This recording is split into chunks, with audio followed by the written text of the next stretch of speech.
Generals. This is 1745 here. Give people a few minutes to maybe show up here before I start making an episode. Well, I hope things are well with you, and of course, if you are watching the VOD later on YouTube, Twitch, hello, of course, and you can always jump ahead a little bit until you sort of see some of this go away. But are we even working right? Doesn't look like it on. Well, hey, Toy Jet. Okay. Why is that looking here? Not seeing any picture for Twitch. There we are. Okay, that's better. For some reason it was frozen, for me at least. Cool. Hey, Ari. Your whole 2 minutes late. Yeah, I know how terrible of it is me. How terrible, how terrible.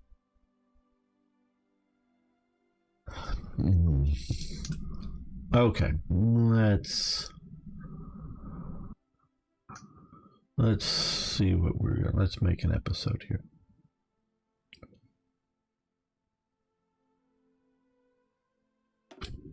Welcome, fellow armchair generals, or should it be welcome back? I'm not sure, because we're starting World Ablaze over again. I want to give this mod a fair chance. I'm really liking some aspects of the mods, others less so.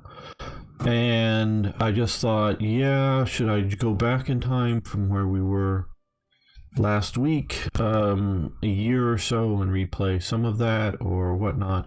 But they've also released a new version of the mod, 5.5. So I thought, what the heck, let's just give them a fair shot, fair hearing. So let's restart back to that. Invade Sweden. Not at this time. I'm not saying we won't invade Sweden, Toy Jet. I gotta keep you on the hook that someday we'll invade Sweden and you can get your schadenfreude out against all the Swedes. Yes, someday. So, yes. Before we get too deep into this, of course, if you haven't already, please subscribe to the channel. You'll also find a link below. You should. May have not included everywhere, but I'm trying to include it. Link to our Discord server, which did start to as sort of a multiplayer for Hoi 4 functionality, but other stuff, way to interact with me, way to interact with each other. So, hey, you can always check out our Discord server. And so, yes, help Finland achieve Nordic unity. Finnish is the best Nordic language anyways. Yeah. Yes, okay. Okay, economic changes. We're going to take a look at this a little more carefully this time. Government laws can now be given weekly penalties. Okay. And this is just seeing if there's fatigue is a new system, right? Focuses. Okay, I'm ready to play now. Well, let's look at changes to industry. Military and civilian factories have their output halved, but in return, you get double the amount of said factories. For most nations, naval dockyards, military factories. Okay. To accompany this, max civilian construction count is 20 for each project. New resources have been added. Bauxite, aluminum, smelter uses. Okay, yes, I remember all of that. Okay, I wanted to focus on that. Last playthrough, it seemed like... Okay, a little bit of an evaluation here. Oh, yes, okay. A little bit of evaluation. It seemed like I was constantly chasing the need for artillery, particularly just regular artillery, but also heavy artillery and other things. And I don't think I was overly building units. I don't think I was. So that is a real consideration. And what is Toy Jet best language. The color of Poland. This mod. You do. Okay. A bit more intense than in Villa. Not too much. Yeah. I don't hate them. This is truly a nitpick, you know, minor little whatever. But I'm, especially zoomed out like this, I'm not terribly in favor of these colors. I mean, they're not terrible. They're not like, oh my god, I can't play it. The colors are terrible. Nothing like that. Nothing like that at all. But yeah. Why do we have?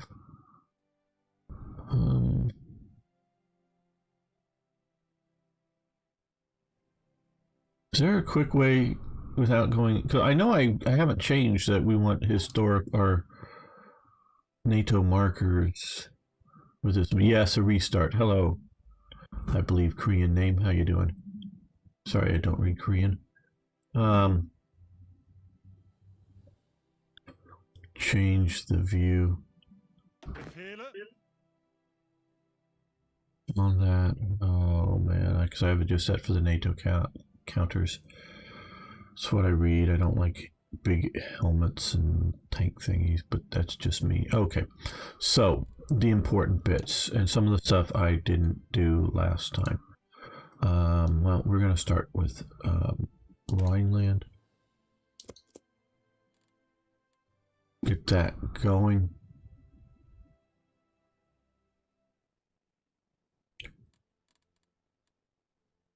Now, for research, and they said they have the output and double the number of factories at start. But what I don't think they've done, and is doubled the speed of building factories necessarily. So that is an element that retards your growth.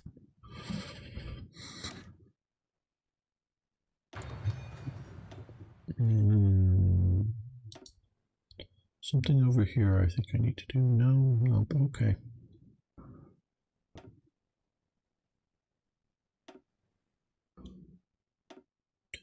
This is, of course, an added complication to the game.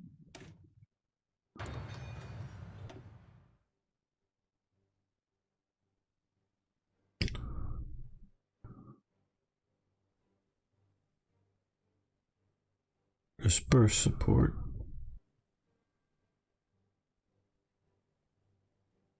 Oh boy, do we want more organization? More soft attack, I think.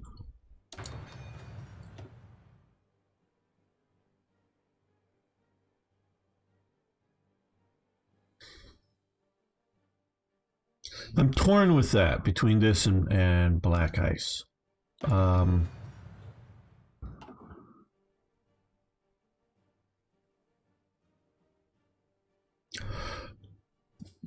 Okay, black ice.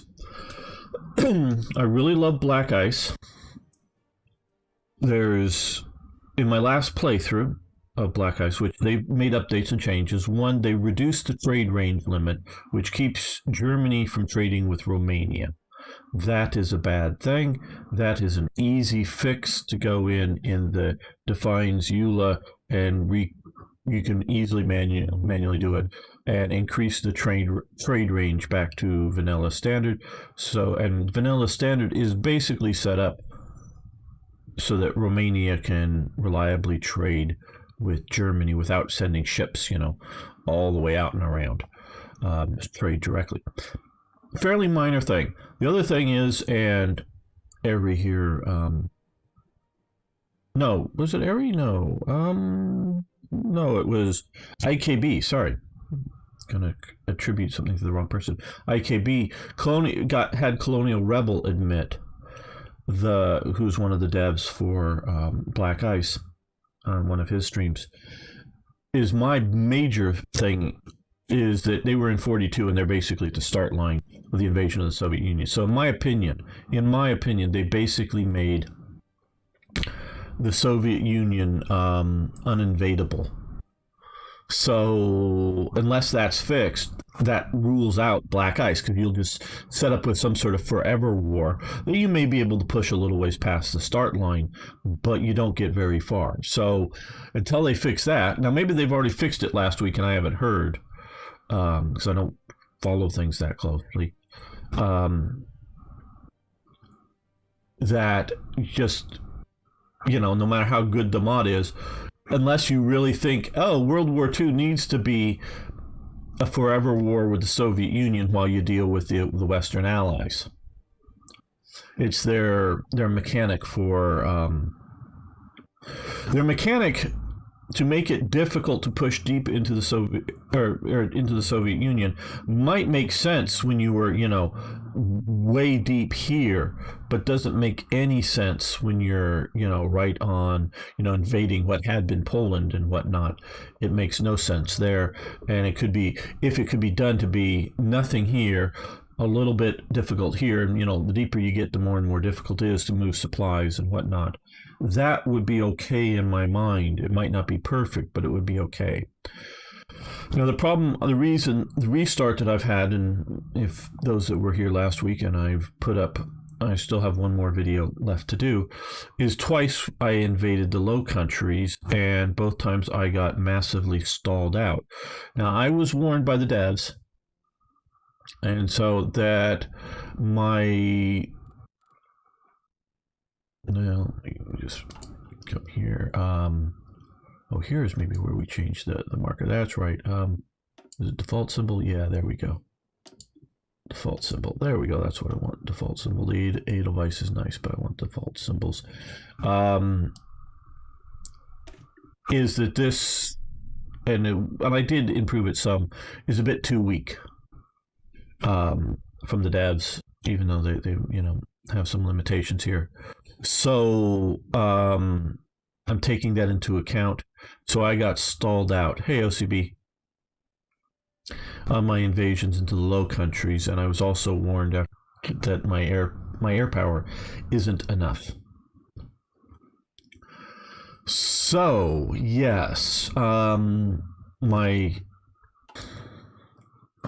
inability to invade through the Low Countries into France is a problem. Now I've determined, because the French army, just historically, and many of you already know things like this, and just can assume it, the French army isn't all one thing, meaning there were sort of professional units up to, I think, divisional size that were made up of professional soldiers in France, meaning they're not draftees. They're not people that are there for, a year or two in the army and then leave. They're long-term service careermen, and they're going to be better soldiers, better trained, better organized, better motivated. And then there were hastily raised reserve divisions that, they had, if you do a historical start, and they have a major delay, which I don't like, between Poland and going into France. And the delay is, if you can see the other thing, I rant about it a little bit, but I guess I'm evaluating this now. It's sort of a delay set up to match history, in the sense that when Germany invades Poland, they don't expect a war with France and Britain. And so they, invade in the fall into Warsaw and take it, sure, and have to wait the winter out to go after France, instead of invading in spring, attacking in summer very quickly. There is no, other than, hey, bad weather, bad time to attack, there is no great reason that they needed to wait all the time, and this mod builds in that wait a little too heavily. So they both have problems. I don't have a but if you can get around the production capabilities here and get an army set right, maybe this is going to be better. Exactly, I'm 2 province deep and have already, supply problem. Hello, I'm going to butcher your name. AJ Galskov? I'm sorry, I'm butchering that. But So yeah, that's a problem with black ice. Modders, and I can include myself in that, often come up with really fancy ideas on how to, well, we do it this way and implement it, and it just doesn't quite work out as well as we hope. And I am doing well, OCB. Okay, so let's. And the other thing is here, and again, they said they doubled the factories, and I'm just believing for most nations have the output. Needing to build so much steel and aluminum factories, maybe also okay, let's look at our trade. We right now have more or less enough. Okay, so I'm going to start with spamming in military ICs, get this stuff going.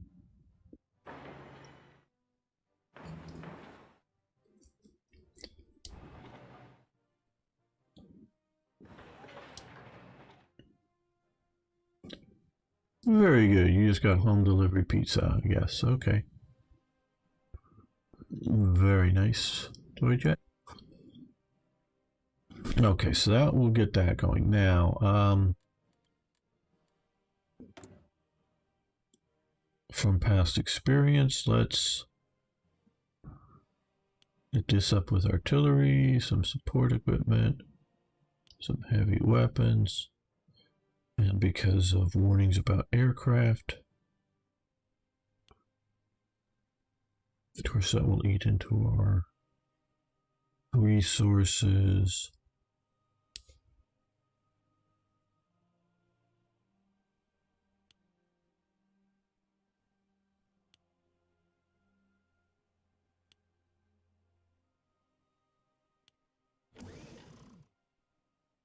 And let's go 5 times and add another one there for once we get expansion. Okay. Yeah, no, we have no units in training.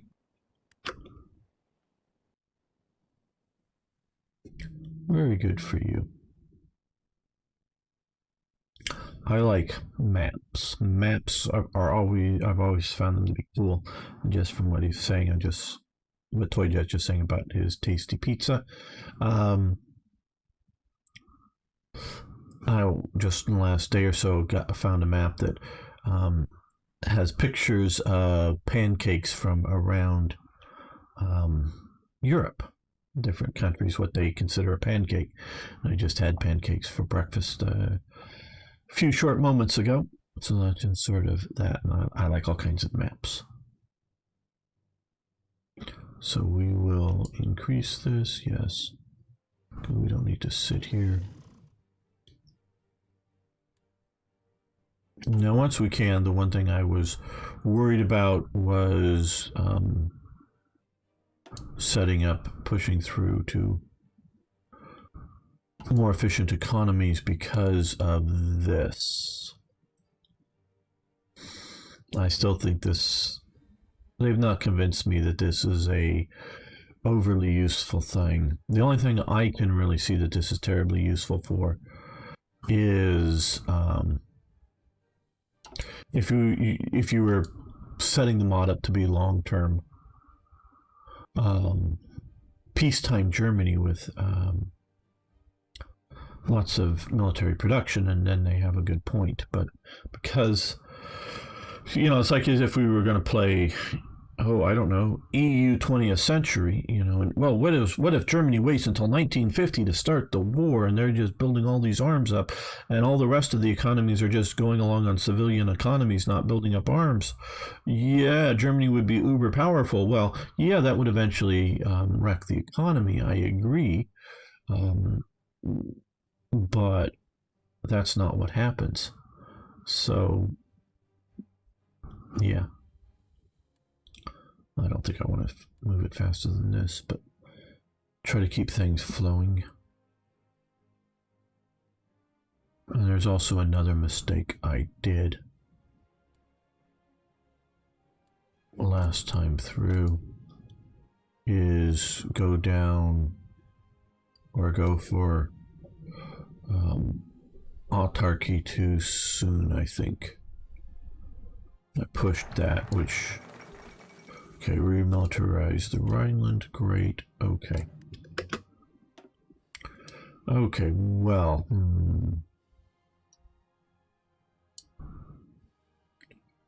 Luftwaffe innovations, 4-year plan, 28 days. Proclaim the Axis powers.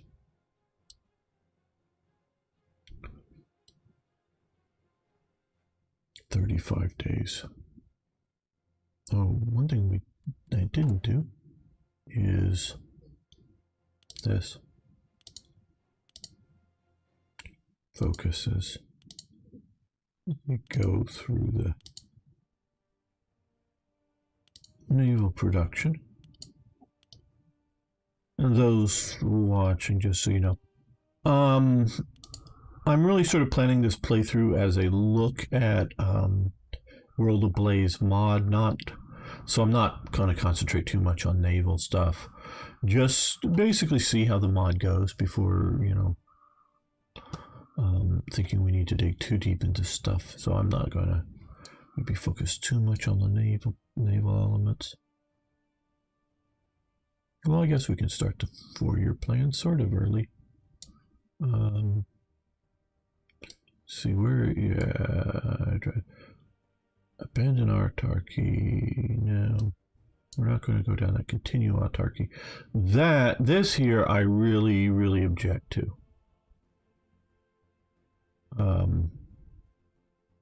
So I object to this event. I think this is just wrong. But we'll start this here.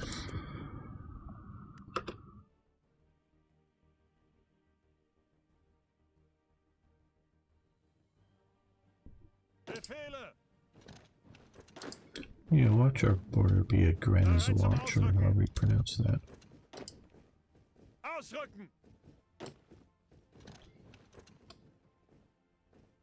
Now, to get some of these events firing, we will need to build up our army some. So how is our... okay. Let's...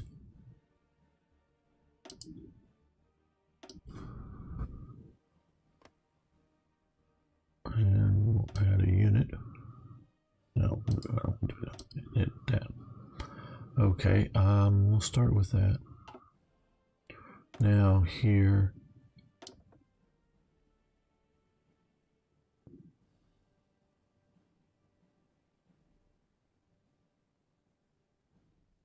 let's see, we need one support. Okay, to get that pushed up,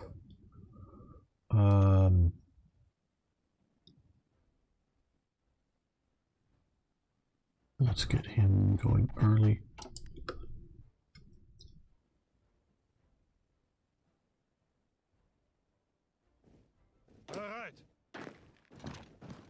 Watch these poles, make sure they don't do something tricky.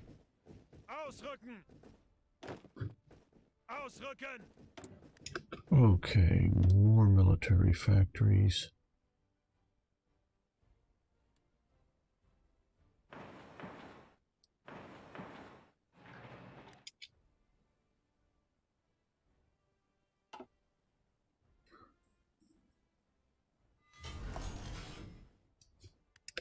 We're already.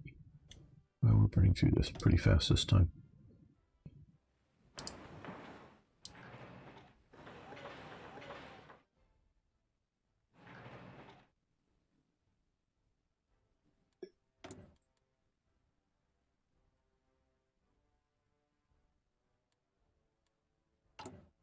Okay, again, it's already happening here with...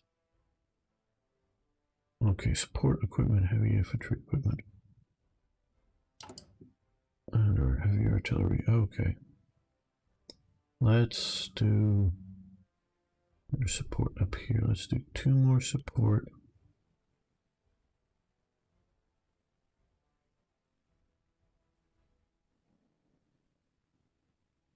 And another heavy artillery for once that comes available.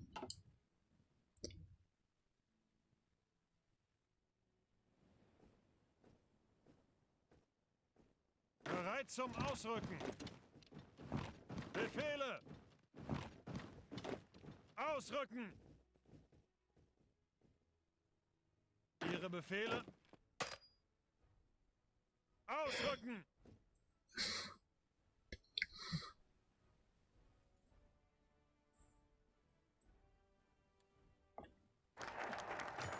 Okay, 4-year plan. Good. Nice. Ihre Befehle. Ausrücken.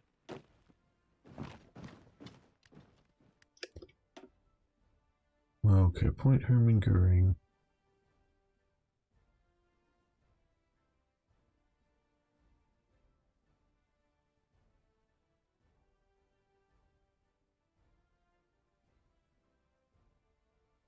Yeah, army experience. We'll do some. We'll get this going.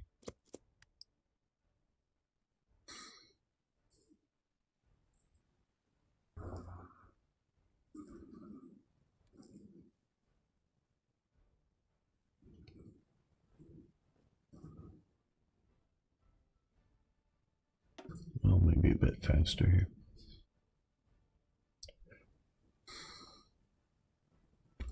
Because I am really accepting that maybe I just didn't have strong enough divisions for the invasion of the Low Countries. So we're going to see about doing that this time.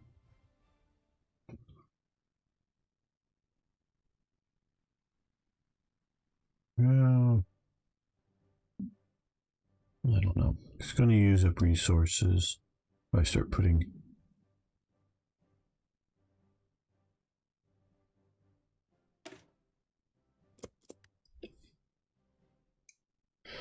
production into ships.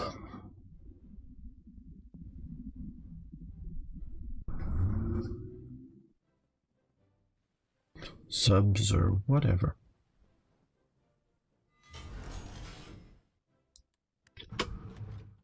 Plan Z, nope, not this time. Hey, Plan Z is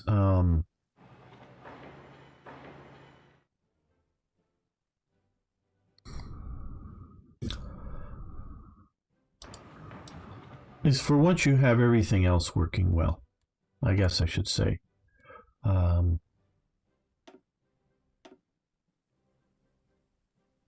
Once you have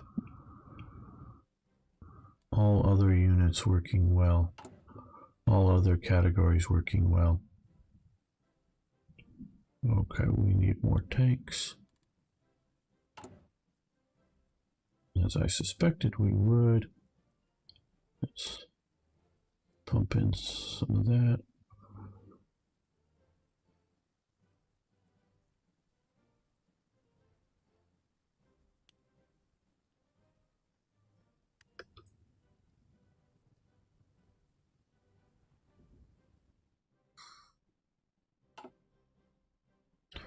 Didn't you learn anything from World War I there, Toy Jet? Germany with a big fleet is not overly useful. Okay, so now we're going to come to Goering. You did not. Well, that is apparent. Okay. Very good. Yeah. Let's try to play this game this time again. Oh, it's here. Well.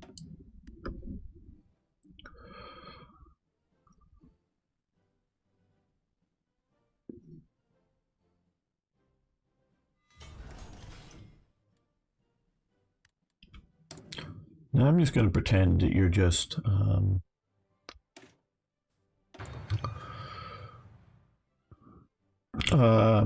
trolling the chat and me, and not an actual idiot. So yeah, okay, just need bigger ships with thicker armor. That's it.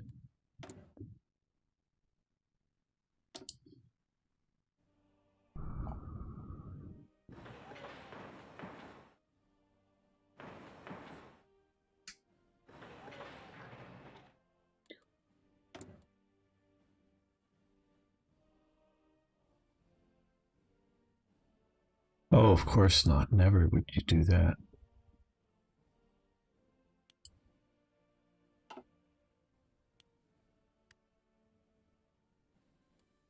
Now we're getting to where I'm thinking we will grab up a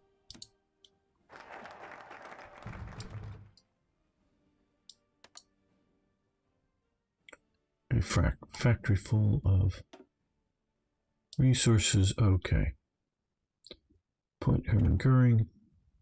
Okay, Hermann Goering works massively. Just, I guess, like last time, I was avoiding some of this stuff because of economic sensitivity, but I've been advised not to worry about that too much.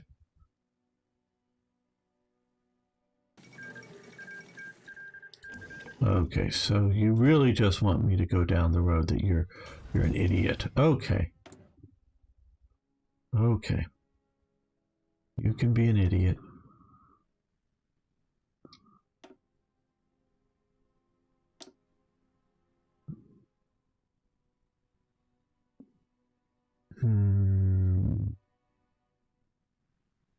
Then we have...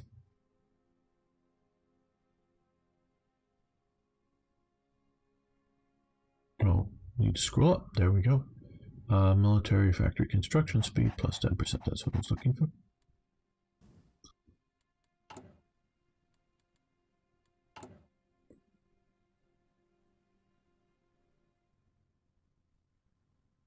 Okay, well.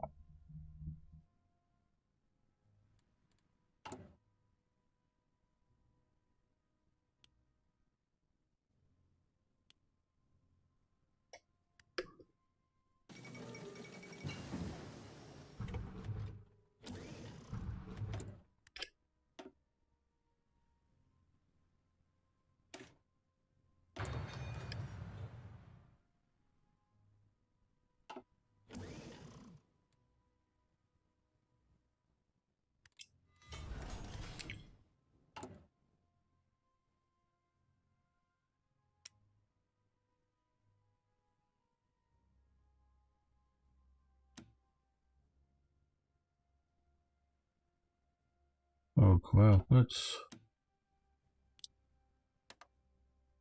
basically getting us nowhere. There we go.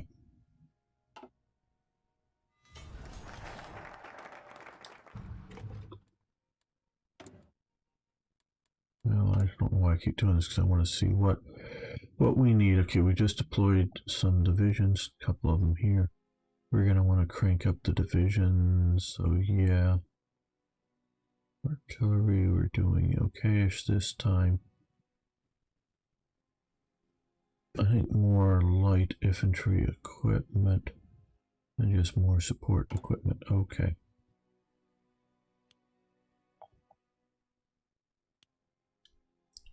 There we go. And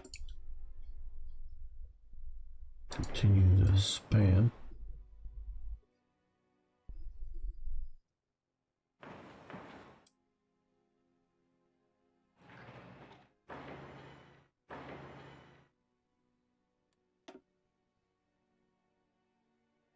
Okay, Hermann Goering work, yeah. Steel mills, yeah, we could use that, so we'll go with that. Oh, oh boy, another name.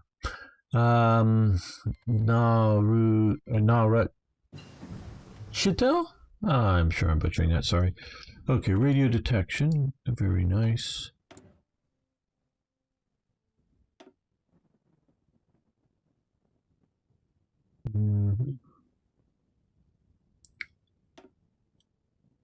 Got all of these going research now. Yeah, let's get better fighters.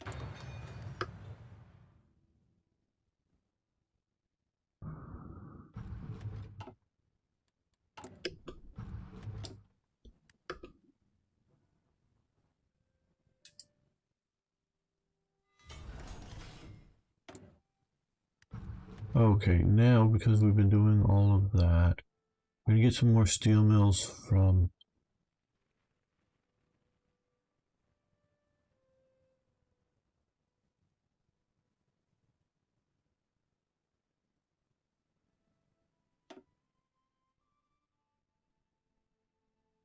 the event. So let's do one of those. We're going to need some synthetic refineries, so I say we build two now.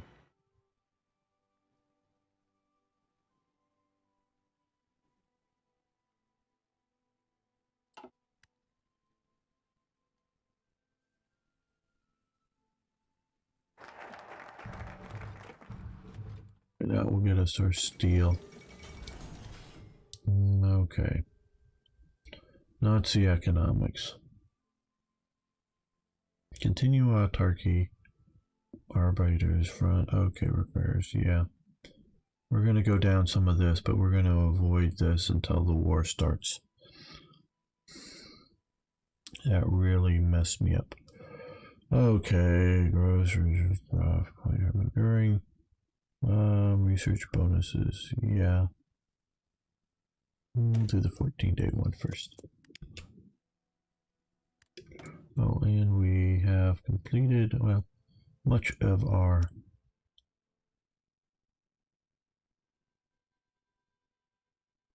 I guess this is the best sub currently that we have in production. And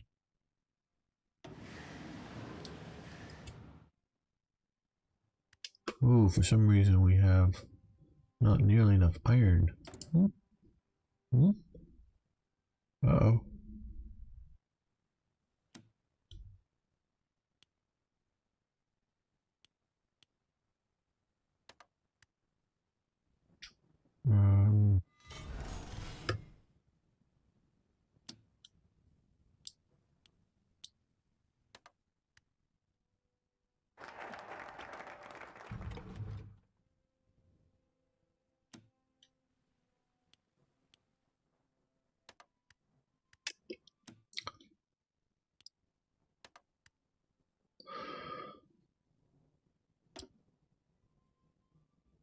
Okay, we don't need all of this, I guess.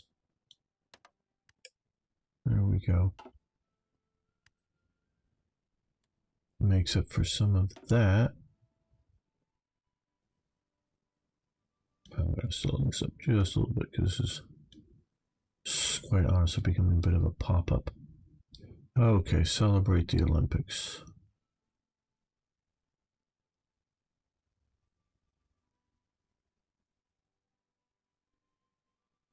Yeah, let's do this.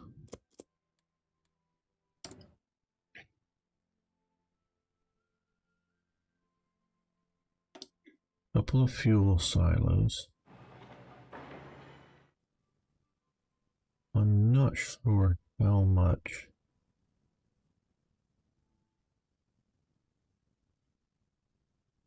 Okay, currently yeah, okay.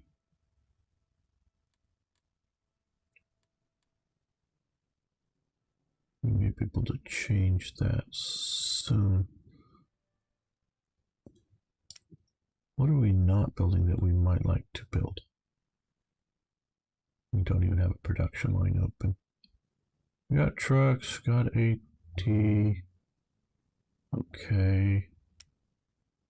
Well, we got scout cars, which we could expand. We're not going to build any of those big things because we're not planning on invading Norway. And I understand they're only required if you're invading Norway.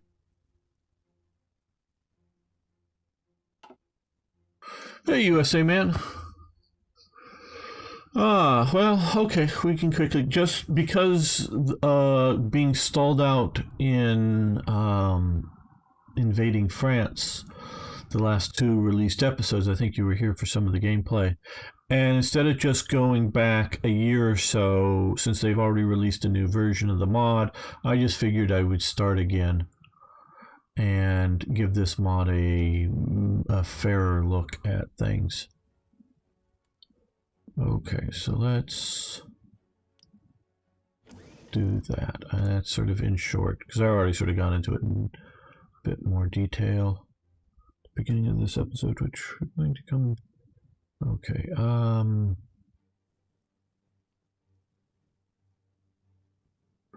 we're going to be building a lot of aircraft, so let's put on one more. And then more armaments.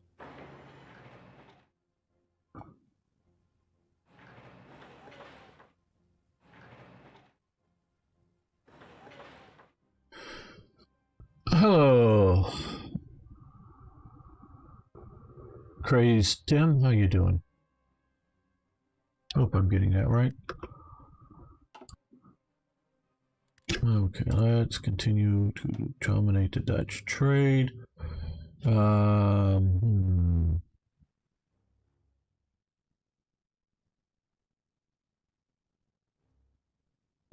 USA oil purchases. 90 days.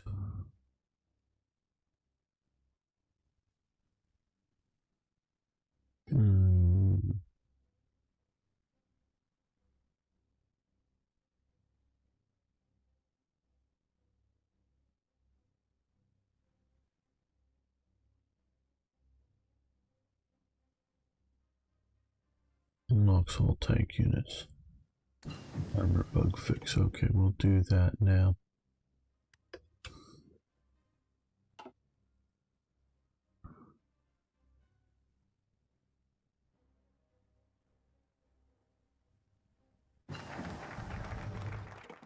Okay.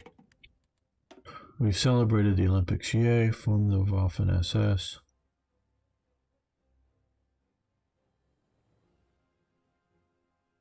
We've not yet hit the Spanish Civil War. Yeah,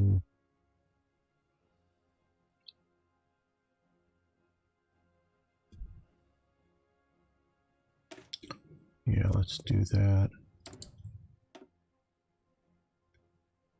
Well, we're still in 36, so I don't really want to jump to 1937 technologies just yet. Okay, well.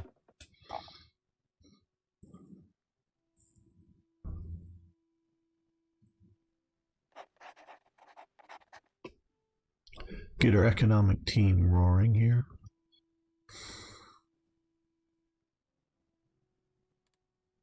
Now, okay, so we have all of that logistics needs, so let's add unit, add unit.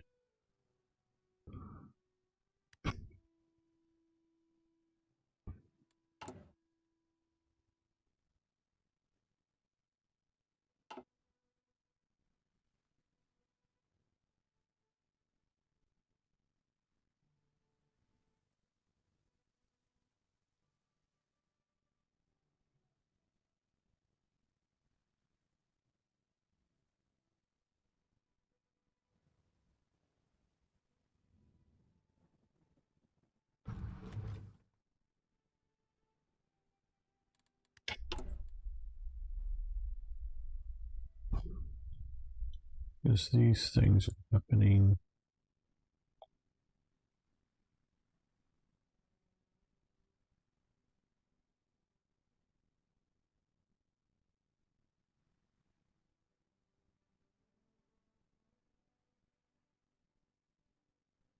Don't know if any of those are useful for us right now. Up for a challenge? Well, I don't know. This is so far challenging me enough yet.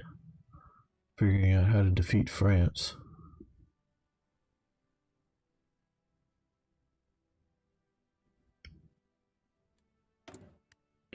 Okay, let's Ministry of Labor. Offer better wages, stability, factory output, consumer goods up 2%.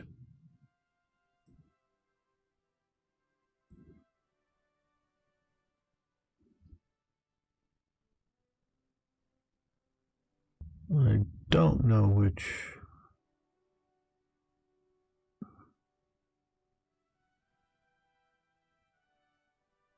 We have manpower.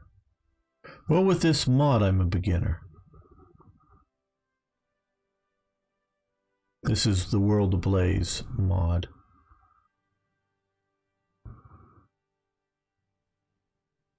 Let's try better wages.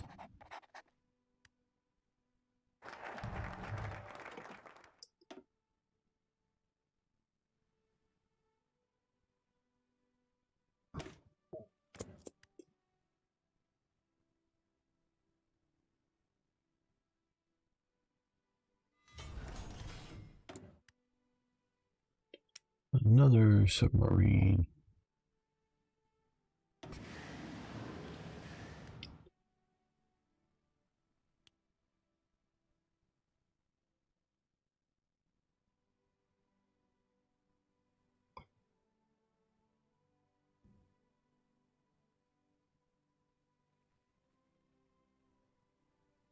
Oh, well, no, I'm not looking to try a save game.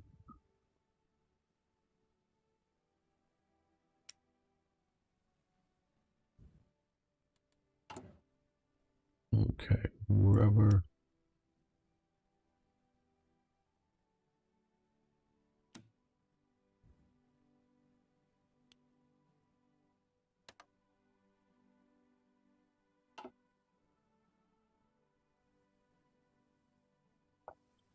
Achtung!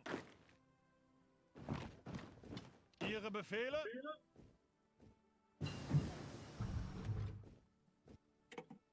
Ausrücken!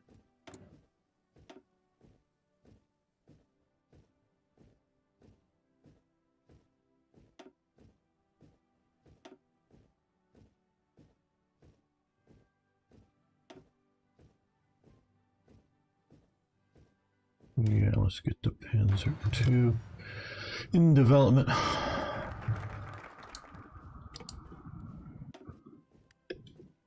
Okay.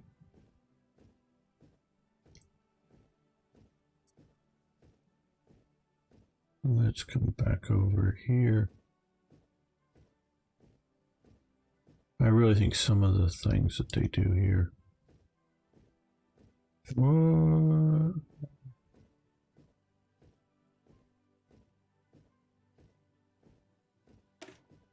Yeah, let's get that going.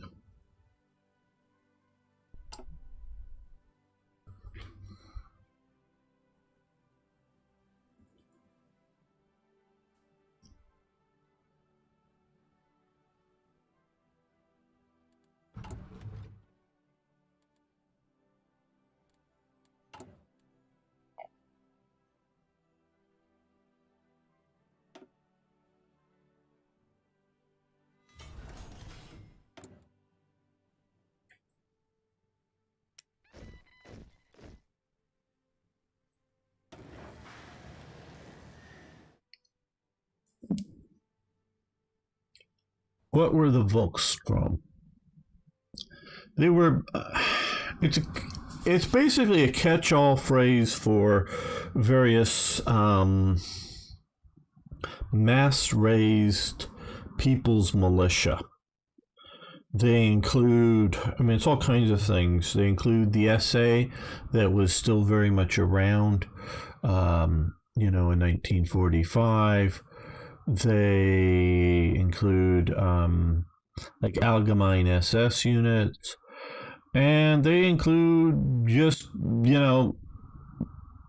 basic random citizens, or trying to mass motivate every citizen, and at least male. And a lot of them, of course, had World War I experience. Older men by 1945, because they may have been 25, 30 years old at the end of may have been that old at the end of World War One, of course. So by the time you get 20 plus years later, yeah, so you got all these people that are just mass rave, and it just any sort of person they can put into the organization or put into the militia. Okay. What is new here? Nothing really. Okay.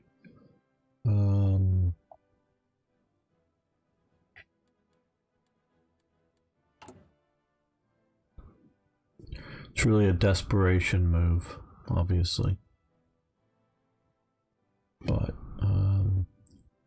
okay, we're going to get through some of that a little quicker than others. Well, wait on that.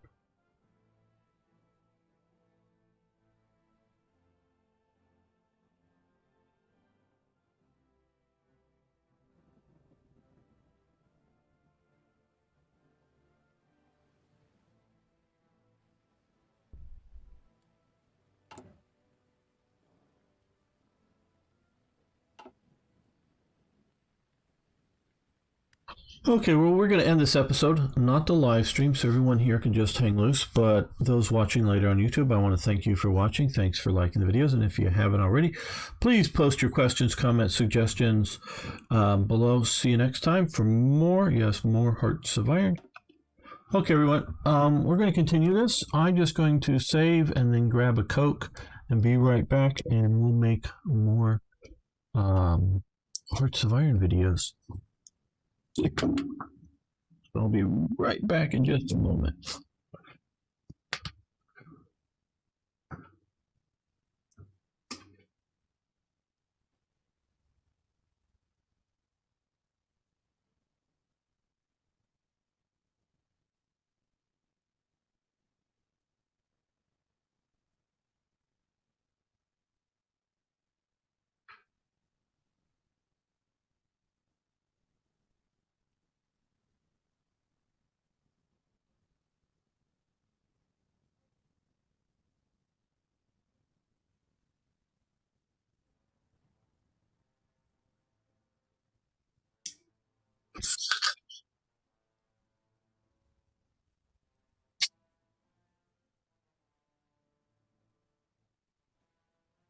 That's good.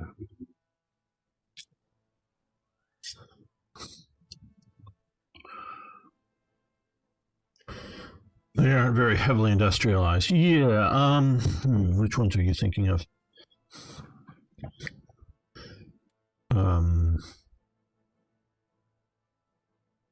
Around here? Well,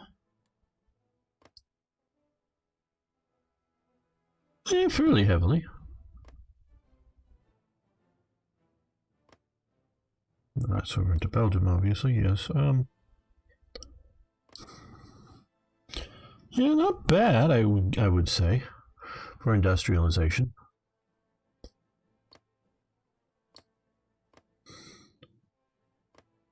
Maybe not quite to the historical level, because this area was very, very well industrialized. Excuse me.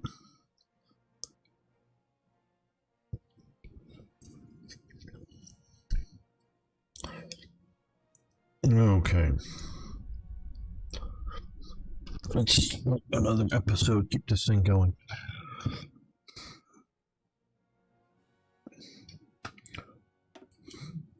Welcome back, fellow armchair generals. This is Gamer 1745, and if you're new here and you haven't already, please subscribe to the channel, and you should also find below a link to the Discord server so you can hang out with us. We talk about all kinds of things, Hearts of Iron, military history related. We play War Thunder. Few of us play Hearts of Iron 4 multiplayer times. And good way to find some people to play with. So you can check that Discord link out. Okay. We are currently producing 4 infantry and armored division. And we have Fairly sufficient on some of the equipment here. Artillery hasn't been this bad this time. Let's see, economics. Okay, so don't do this, people. Don't do this unless you want to stop all useful trading.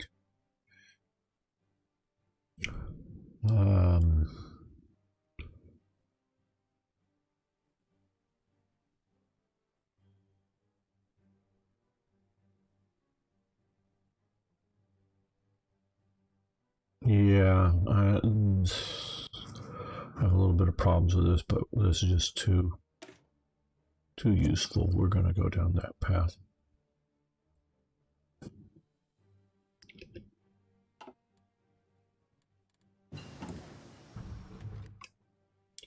Okay, we need come on, go away. Okay, more bauxite.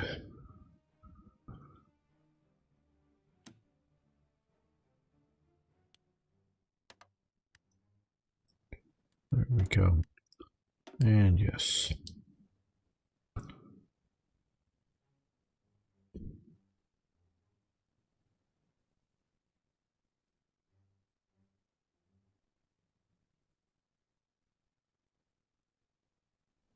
Okay, frontal attacks.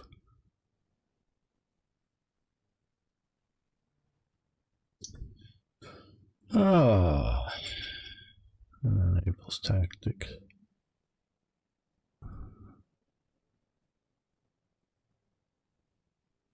We like the Naval's blitzkrieg, Naval's breakthrough. I guess we're going to go with that. Over here, do we want to do equal spacing?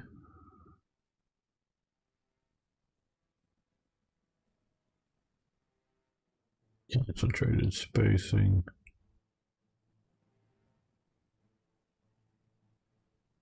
Do that.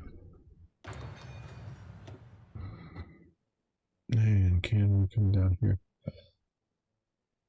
Elastic defense, defense and depth.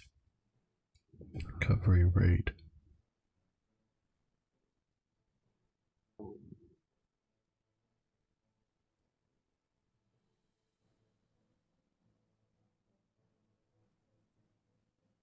We'll do elastic defense. Not letting us do that yet. Okay. A little bit frustrating.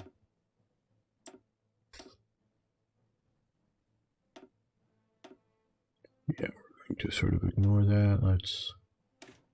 No.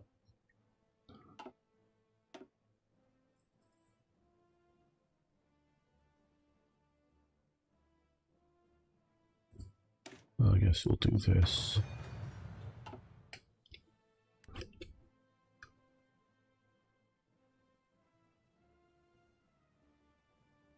Bereit zum Ausrücken. Ausrücken.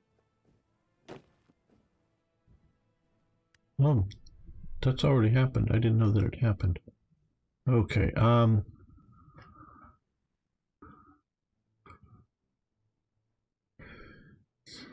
yeah, I think it's useful to try to go into Bereit zum Ausrücken. Unassign. So I think I can only send two. Bereit. And yes, I hate this color. Wish I didn't have to go in and mess with us always. No, just okay, there we go.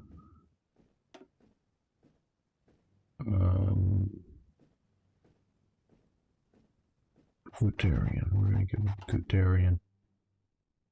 And then let's see if we can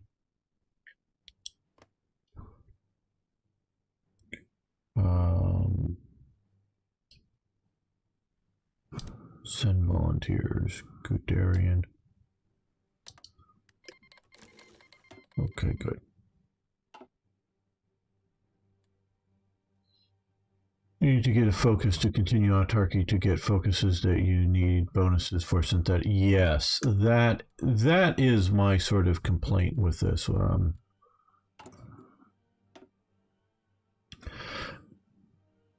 I want to get these But why is our autarky, and I think this is just arbitrary, really wrecking my opinion with all of these nations that I would be trading with? I get the idea that Germany is trying not to trade and trying to do internal development. I get that. But why can't I trade in the meantime? That just seems unnecessary, and I don't have a good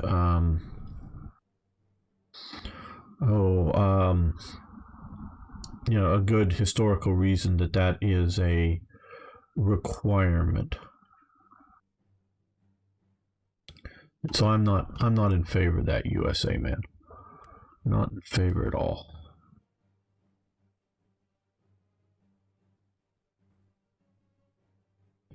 And so we're going to keep trading.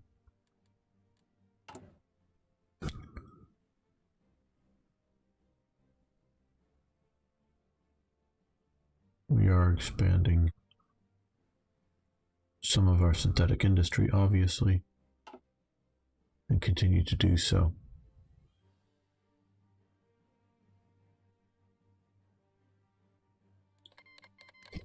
Okay, now we have to slow this way down because we're going to micromanage this.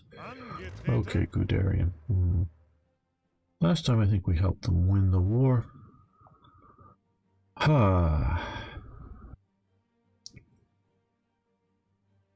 Do we pursue a northern strategy again and try to cut that off? Let's come down to here.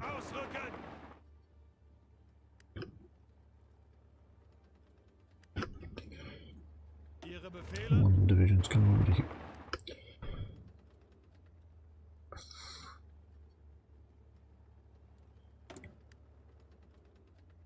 Now that we're here,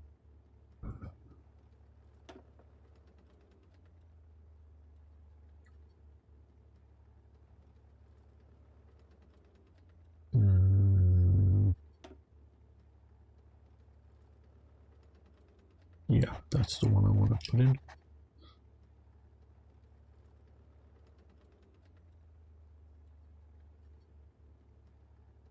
Yeah, I agree, because obviously, you don't get to trade with somebody you're at war with. So yeah, and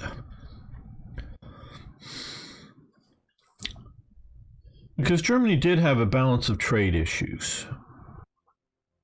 Most nations weren't overly interested in getting Reichsmarks. So they wanted to be paid in British pounds, and even say, I don't know, somebody like Portugal or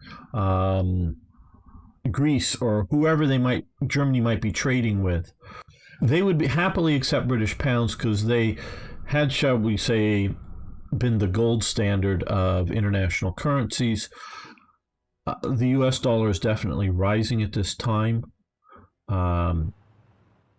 So, yeah. So there's some currencies that just random nations would happily take. I don't know how strong the French franc was for that. US dollars were definitely on the rise. And so, but because of various things, and it wasn't, for the most part, it wasn't because, they're Nazis and we want to boycott the Nazis in 1936. Because hell, they're doing the winter. Well, it's already past now, the Olympics, but they're doing the Olympics and whatnot. So it's just the various economic problems in the 20s and the early 30s that made Germany an unsure nation when it comes to a lot of that stuff. So okay, now that we're here and we have this, let's see if we can, before we get too far into this,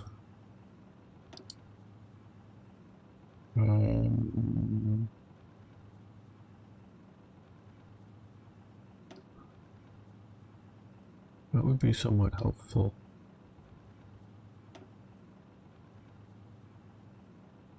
Okay.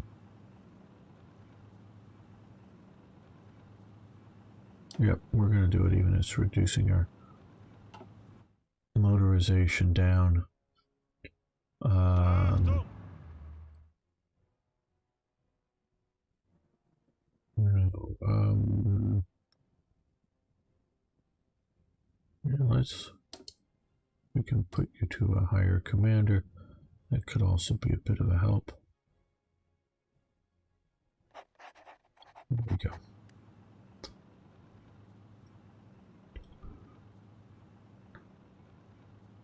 Well, maybe a little faster, get to the front. No, I didn't want to put them on trains because I didn't want them to lose more organization than they're already down some.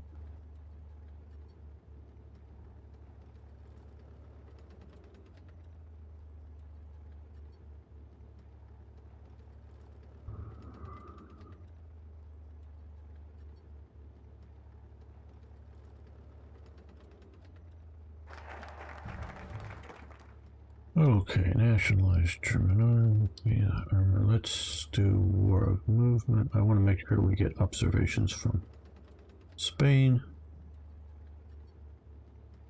after August 36, so we could do that when we get there. So let's not miss that one this time. Oh, yeah, I don't.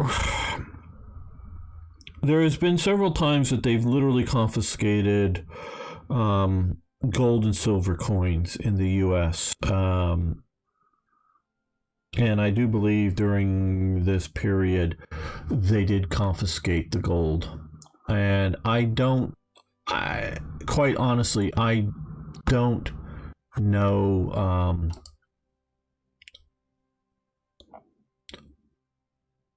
We need more motorization, so let's push that.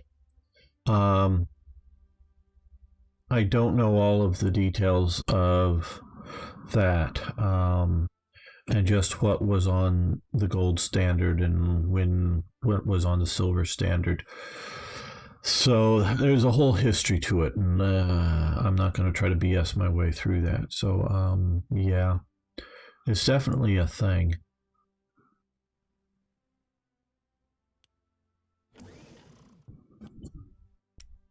Do we have? No, we don't have. We need to get some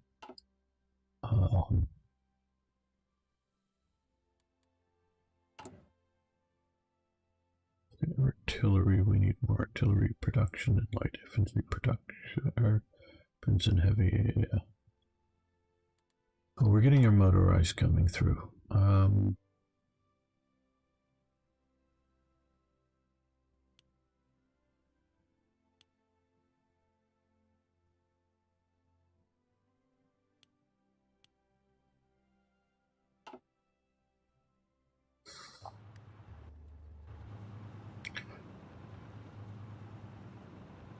Now, I think I end up talking a lot about economies on this channel, it seems like. And this mod is definitely bringing out. Economies aren't a finite thing. Oh, the Portuguese has showed up. How nice. So,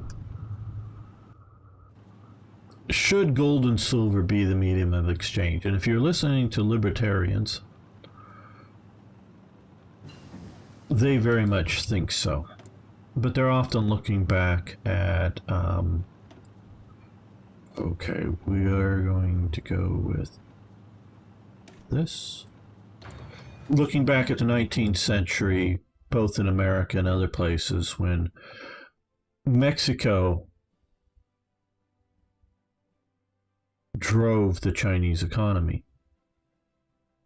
The Mexican silver dollar, the actual literal silver dollar, was at least sort of coastal China, one of the primary mediums of exchange. They were pulling so much silver out of Mexico, and you might not realize, in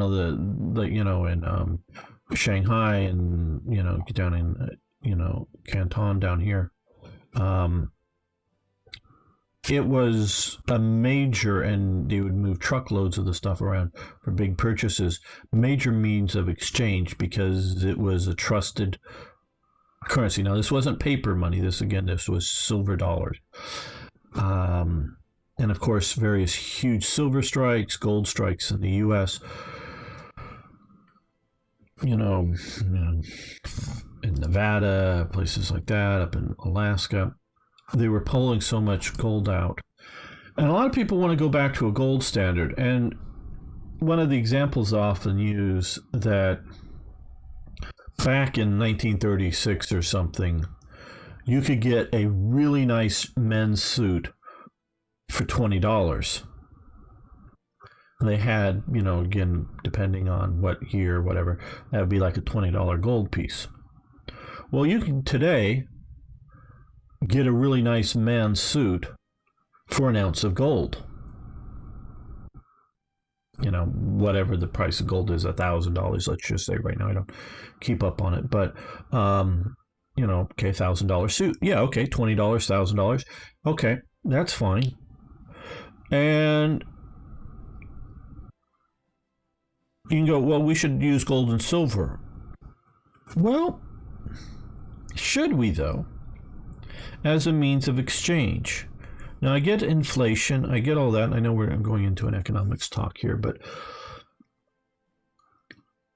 gold and silver, much more so today than sometimes in the past, is a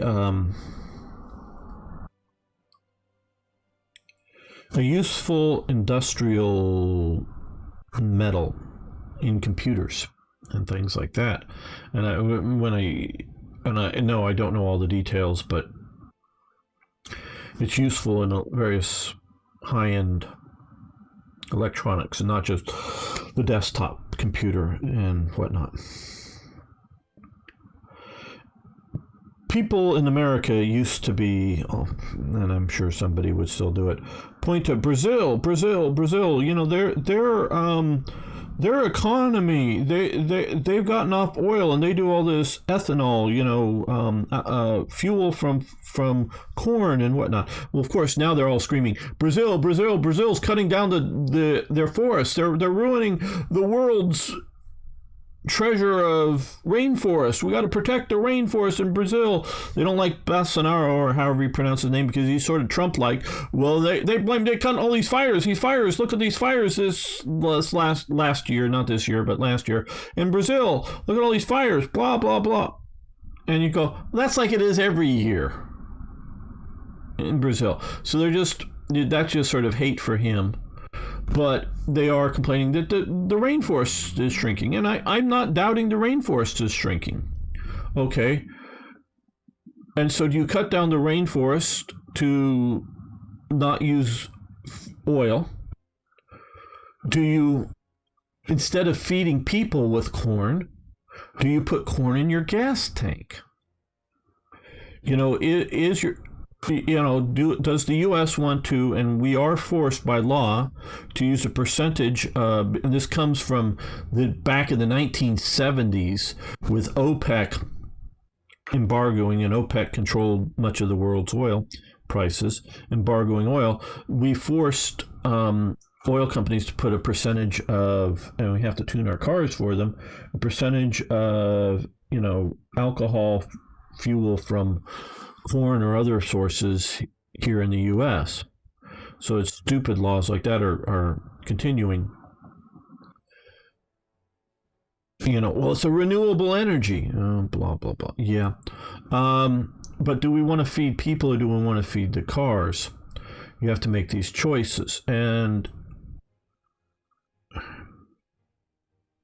okay, so it's one thing if every married couple has gold rings on their fingers. That's sort of renewable, recyclable, whatnot gold that's often rather impure just because they want to make it stronger, if nothing else. So, yeah, gold for jewelry, but jewelry's converted to money back to to jewelry and back and forth often through history. But do you want to make your medium of exchange something that you want to do? In automobiles they use silver and other things. So do you want to limit your industrial capacity for money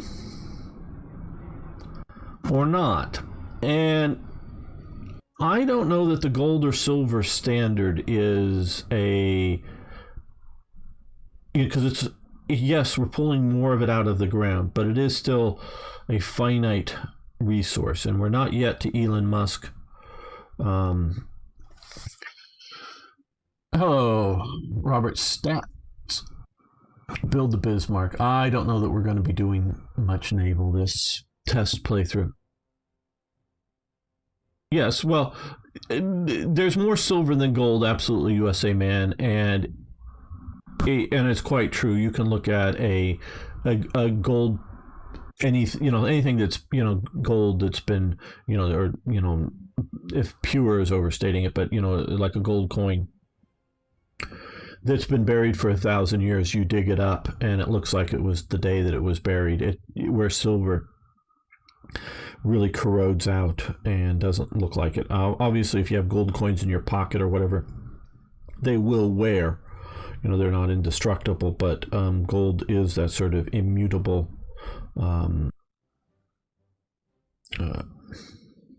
element. I'm thinking the periodic table, not just metal, but it's so it doesn't change state. So there are reasons that gold is more desirable for some things.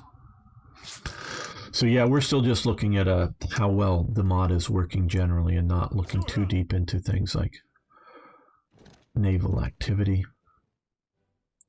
Robert, get better with things, because I'm seriously considering World Ablaze as my replacement for Black Ice.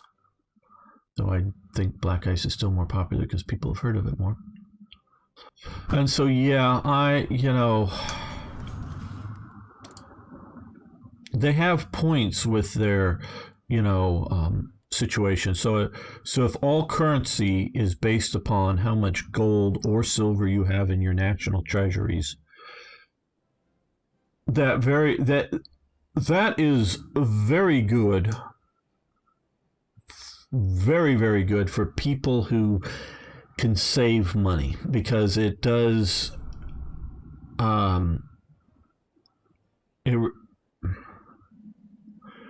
it's going to have very strong buying power.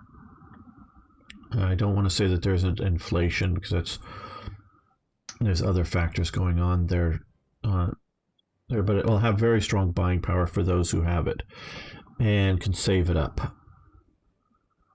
And it would drive things, in my opinion, back to, you want a really nice steak meal not at a super fancy restaurant, but at an average sort of restaurant. Hey, that's 20 cents, and yet tip your waiter a penny or two, instead of $20 or whatever. And so, yeah, we could drive currencies the opposite direction. But I don't, because so much is and it goes back to before, but so much is influenced by socialism. And you got to remember, when Karl Marx is writing, Marx and Engels are writing, you also have a lot of people believing in Malthus. And Malthus is the person who really promoted the idea that there's going to be scarcity, overpopulation in the world. People are going to starve. People are going to fight just over food, wars over food, and developed all these plans, charts, and whatnot. And he's entirely wrong. Malthus has been proven, because the world's population is hugely over Malthus, is massively over his maximum population. And I would say the U.S.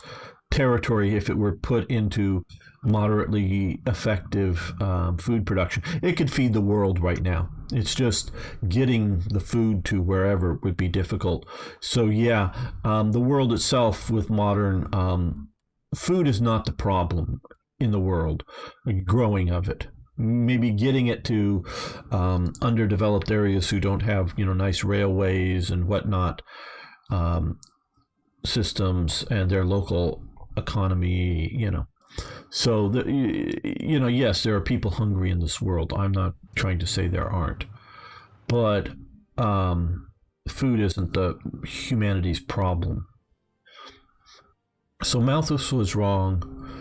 Socialists see economies as that rich person has lots more money that's denying it to somebody else, because they see economies as a finite pie, sort of like land ownership, and a lot of it is still based on, or some of the viewpoint is on land ownership. Yeah, we can see down here the Himalayas are eroding and slowly creating more land, but then the ocean washes it away, and there's Carnot and the Dutch. We can talk about how they've filled in some of this area here and created land, but mostly, there's some of the bigger exceptions, but mostly land is a finite resource. Okay, so that there are finite resources like that. And like gold is a finite resource, and we're probably not going to find huge new strikes somewhere. I mean, there may not that they're going to open up new mines and it's going to, start pulling out significant amounts of gold. I'm not saying gold mining is going away, but we're probably not going to hear about, the super new gold fields somewhere in India that's going to, flood the world market with gold, like when coming into the Americas at various stages, first with just getting the gold that was already above ground that the Incas and the Aztecs and whatnot had, previously mined, to opening up the mines. We're probably not going to be seeing things like that, at least anytime in the near future. So, but they'll continue, like in South Africa, continuing to mine deeper, more efficiently. So it's going to continue to add gold to the pie, but it is somewhat finite. But human economic activities, because just like I'm saying, we can grow crops better. We can, you do economic activities that grow economies. And it's not just production of things, toasters or cars or whatever. We can do what I'm doing. It's an economic activity here, entertaining people that can grow things. So just because Bill Gates has a lot of money doesn't mean that he's denying it to somebody else. And even if he had lots and lots of gold, yeah, in a way, but in a way, no, because your gold just can purchase more stuff. Because unless he's buying money for charity, he's not going to be purchasing more and more dinners for people. So, economies are that way. And so I don't know what the answer is for should there be a limited physical item that we base our transaction mediums around? Because that's what it is the idea that if I want something, if I want to, let's keep it on food here. If I want to, whether it's go to fast food or when COVID goes away or whatever, go sit down in a restaurant. When I want to go into the restaurant, I don't want to have to carry something with me and go, hey, restaurant owner, I've got this really nice blanket here that I made. Can I trade this blanket for 10 meals? You're going to remember that, because I spent a lot of time hand weaving this blanket. You're going to remember, you can mark it off on a list or on a thing, that you owe me 10 meals. And you're going to go, yeah, I guess I could use another blanket. I'll give you 10 meals for that blanket, And so, and when you're looking at literal agrarian based, like medieval economies, that's how a lot of them literally worked. They did not have money. Yeah, there was money in existence, but because I've done a lot of, in years past, research in the 18th century, the Highlands of Scotland. Most of the economy did not run on anything that we would hardly consider money. Yes, I think they had some levels of copper coins, but mostly what people did is if they got silver, they went to somebody, like they got a silver coin or 3 or 4. They went to somebody and they had them melted down and turned into buttons, and used those that could afford it, which was probably less than half of the people living in the Highlands. Less than half could have some silver buttons on their clothes. And so they would melt the silver down into buttons of different sizes and weights, whether for, buttons on a jacket, or, main buttons on the jacket, or cuff buttons or whatnot. And they would mount them onto their clothes, and then they would wear the silver. And if ever they needed to spend that money, they would simply cut that button off their clothes. So this wasn't like, hey, I'm going to go spend money at the local market to buy something, I'm going to cut this off my clothes. This is sort of like, because they didn't have a banking system, and instead of burying it under the floor of their house, which they probably also did some of that too, but they would just literally wear it because they were also status conscious, and having silver buttons was a thing. So they would convert this into their money into clothing objects. And so, but there was wealth, and it was in cattle. Sheep was a thing, but not as big a thing as it becomes later on. And this is the 18th. This is 1740s, 1750s. This isn't medieval. So I know the medieval stuff, and you see Robin Hood with all those coins. Yeah, a lot of people were showing up paying their taxes in something other than coinage, and they were paying it in goods, sometimes services. And so these economies are somewhat finite because they're based upon human or animal labor. There's no steam engine. There's no, any sort of electrical engines. So if you wanted your bread for the day, someone in your family, most likely a woman, needed to literally sit for a couple of hours every day to grind your corn to make your corn, which doesn't mean necessarily like corn in the modern sense. Corn is just grain, and normally wheat, but grind that bread every day with human labor. Now, some places, and they can chart them because of the Doomsday Book and whatnot, particularly in Britain, did have water mills. I think they had very, very, very few, if any, windmills, but water mills to get your corn ground. So those did exist, but probably less than a quarter of the population had routine access to them. So you literally had to spend a few hours with, stones going back and forth every day, a woman grinding your corn if you wanted to eat that day. And you didn't want to grind too much of it because it would go bad as flour quicker. So it was the grind. The daily grind was a literal thing. And so if your economic activity is based on human or animal labor, it's going to be a finite thing. Now we have so much machinery, it's no longer a finite thing. So old models of economies, whether we're talking socialism, and I know this has gone into a long economic talk, but it's a thing that upsets me or gets me going. Or if we're talking about like the libertarians, gold standard, silver standard, inflation. And yeah, there can be all kinds of inflation. Trust me, I understand that, whether we're looking at Germany just before this, Germany 1932 or so, or Zimbabwe in the very recent past.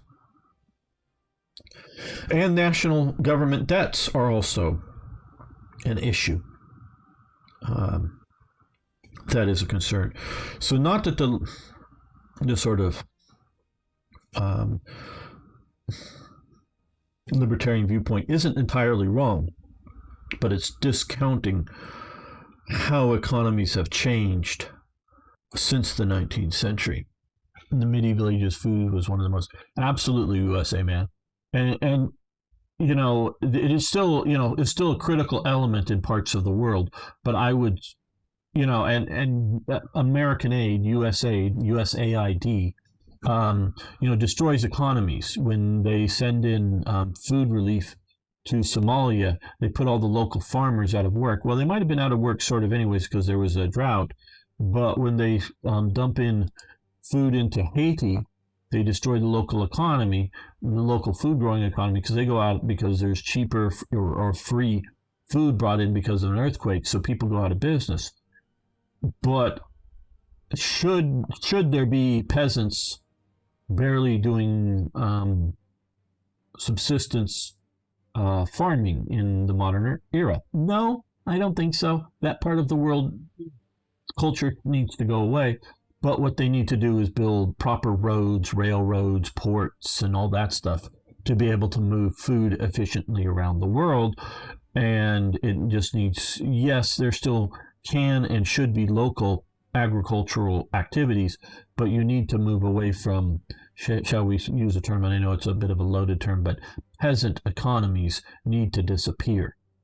The idea of, I need to go out there with hand tools, and not because, hey, I'm an urban gardener or I like to garden like my mother loved to garden. Yeah, that's great. And even if you want to grow, you know, a couple of acres of vegetables or something, great on you if you want to do it all hand done. And I haven't personally done farming living history, but if you want to create some living history farms somewhere in Europe that literally function like the medieval farms, great. That should exist as an example of what happened in the past, not what is happening today as a routine. And so these societies in other parts of the world need to change, and changing them overnight would be a bad thing. It would be traumatic and chaos, but changing them over time would be a good thing. So yeah. So let's continue. We're getting ready to actually fight here once these guys get up to the border with them. Okay. Yes, I see the Portuguese are coming, but we're going to put these two divisions attacking here.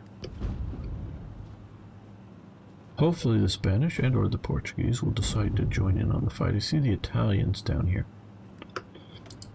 Okay, we're not going to neglect our, well, again, I keep clicking there, but okay, we're a little low on light tanks. We're still some low on motorization. Hopefully they're putting the motorization to these divisions and tanks here. But let's... And that for once we get. The government is in a budget deficit. It is much harder to justify making your railroads better because you lack the money to do that. Well, government mismanagement is government mismanagement. And infrastructure needs to be managed, not necessarily paid for and done by, but needs to be managed by the government, because you don't need 3 companies building roads between, you know, two cities, you know, 2 sets of highways, 2 sets of railways between Zaragoza and Bilbao. No, you need 1 good set of railways and 1 good set of highways. So they need to manage it. Now, if you want to do it private industry, fine. If you want to do it government paid for, fine. There's good reasons for each of those to happen.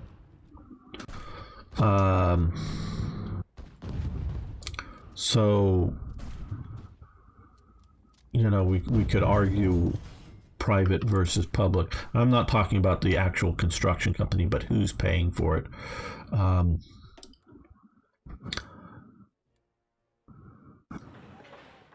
And so, yeah,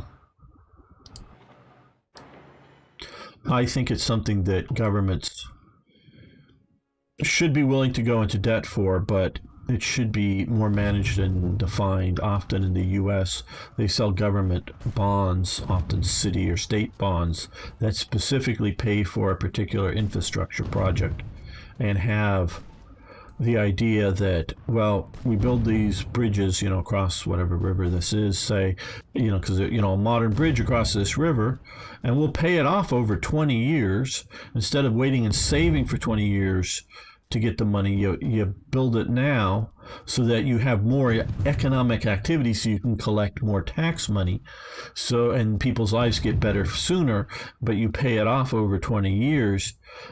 And you make rational decisions like that and go into debt. Okay, one of the following must be true. National. Oh, we need to put in panzers first. Okay, I'm just a little paranoid about that.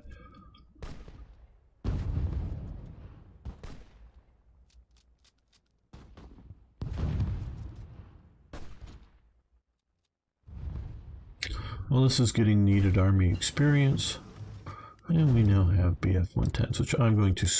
Last time I did sort of skip... Well, no, I think I'm going to do this again. I'm going to skip this B1 model. We're going to jump from B1, or we're going to jump from the HE 51 to the D1, since we're going to immediately start researching that. The hope is that we continue to efficiently build up a bunch of these guys as sort of reserve aircraft, and then jump over to better aircraft.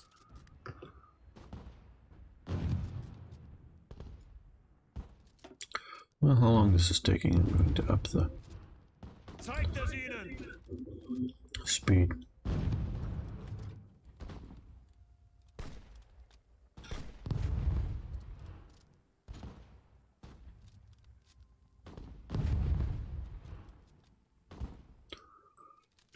Come on, National Spain, why don't you throw in a couple of divisions in here? We could actually do good.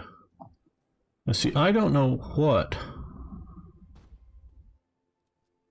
I know they've changed some of the AIs for Spain, but why is it that the Portuguese and us want to attack, but the Spanish nationalists and the Italians don't?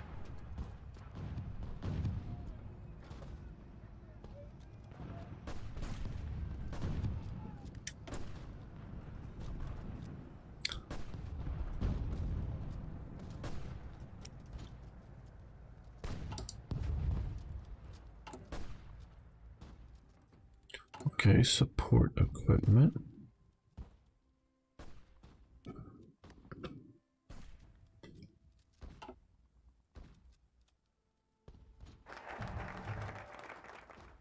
Well, no. What there was Springfield Armory, which was a government armory that did manufacture rifles and possibly other stuff. There is a modern company called Springfield Armory that has no real connection to the original Springfield Armory. There's numbers of years that there's no connection. They just started a company and named it after the old thing, basically. But it was a government armory that existed until the end of World War II and a little bit beyond that, and then gets shut down. To the best of my knowledge, it never made firearms to be sold. Not that, when the government surplused out firearms, those were sold, but they were simply making it for the U.S. government, and it was made to make sure that there was an armory that manufactured weapons for the U.S. government. There was also a U.S. government-owned at this time. Not exactly sure when it started, but a torpedo manufactory set up by the government, because a lot of that, especially the torpedoes, were considered the internal workings were considered secret. And so during peacetime, they were the only people making torpedoes. Now, once World War II gets kicked off, they help other companies make either components or full torpedoes for the U.S. So there were limited production by government-owned entities. I think the U.S. government still owns some shipyards. naval shipyards that actually build ships. That that I'm pretty sure they still do, and they did back then, as opposed to commercial shipyards. But again, those things are only in production for U.S. Armed Forces consumption, not as a government-owned business that sold either to the public or to other nations. To the best of my knowledge, they weren't as a direct sales surplus or something, sure, but not as a direct sales. Okay, well, now why aren't we getting this? It's after, okay, one of the following was, oh.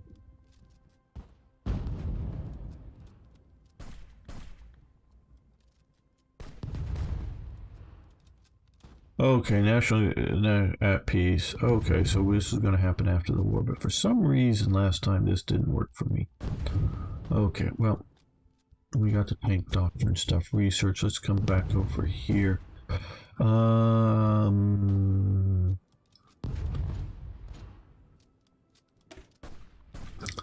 Yeah, let's do this.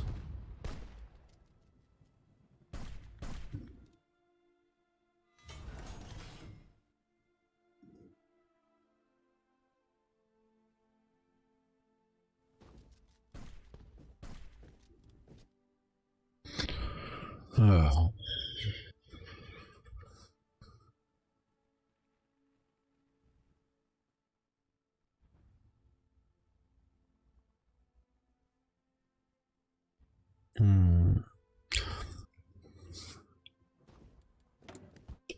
Okay, well, how are we doing for our resources? Okay, just a little down on rubber, and we've got too much iron coming in, it looks like. There we go. Let's actually build more civil factories.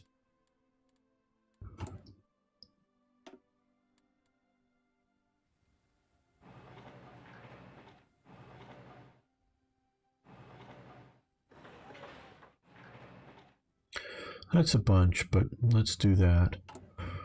Let's come down here. Oh, we can't add.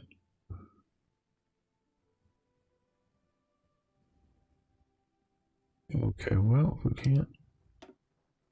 And we can add units.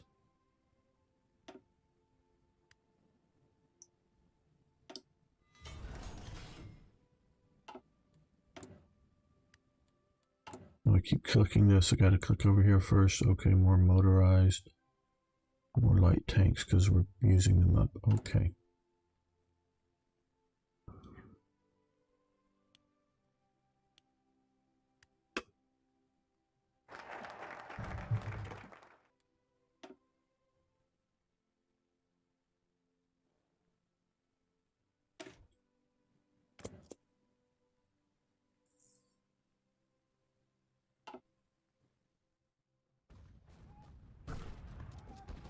Zuhören!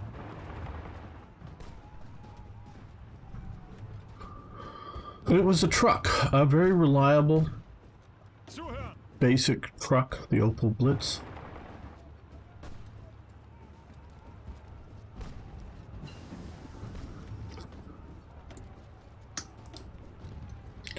Sort of the most common German truck, not the only one or anything like that, but far from it. There was a bunch of different trucks. Hey, Official Brody, how you doing?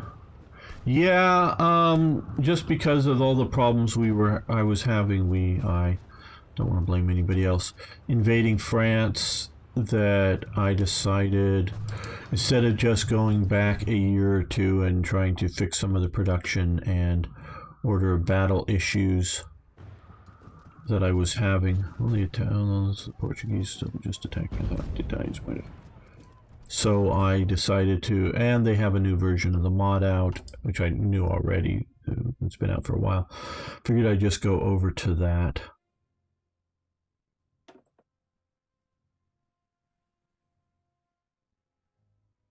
Infantry division, regrouping division, recovery rate. Okay, attrition down. Well, Let's see. That's why I wanted to push so hard. Yeah, I really want to like this mod. I really want this mod to be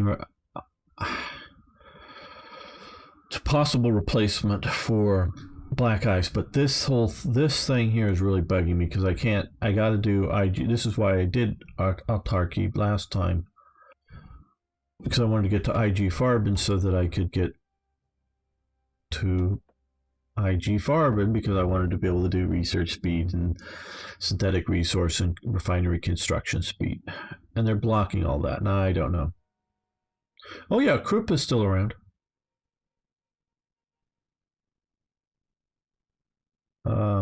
One of the guys that hangs out around here, especially for War Thunder, worked for a while for Krupp. Industrial research speed, that would be nice, I guess. Yeah, we'll do that. Why would the big armaments industry, or steel industry, or whatever you want to call it, go out of business? Okay, good. Well, that may get things moving. Did last time. Okay. Continental Army military factories, that would be nice. Where I shot a bond infrastructure.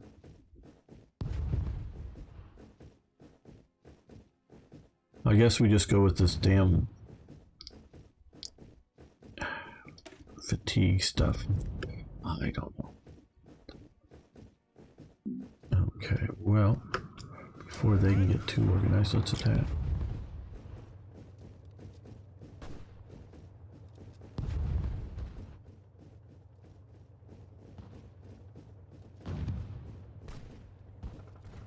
Oh good, now you guys are joining in the attack. Very nice.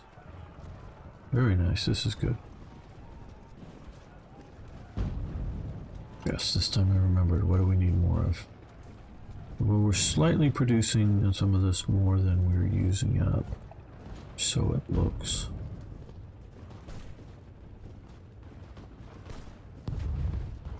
Yeah,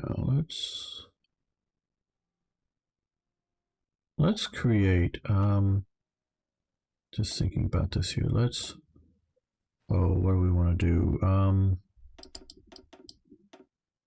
60 fighters maybe, and 60 ground attack. See if we can send those down to Spain once we get those created and deployed.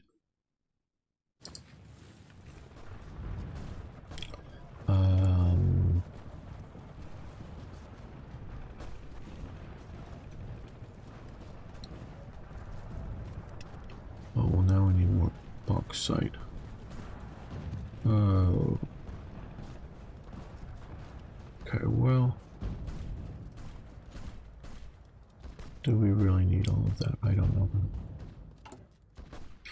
Because I know I expand the factories.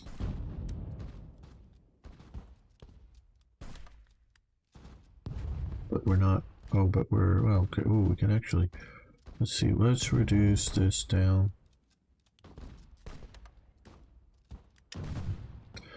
But we have more than aluminum that we need, so I don't know that we need more bauxite. That's a little bit of the problem. Could you produce more? Yeah, we do want to do that. Hello, Naxel. I guess we're going to call you.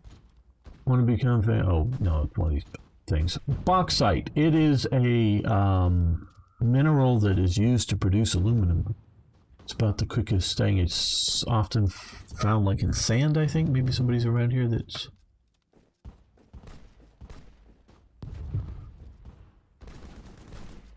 Yeah, I think it's a bot there, and I think it's just going around and looking at live Twitch sites and sending that out.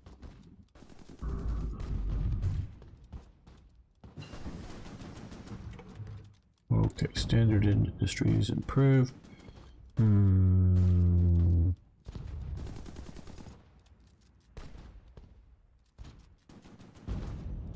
Growth, construction speed.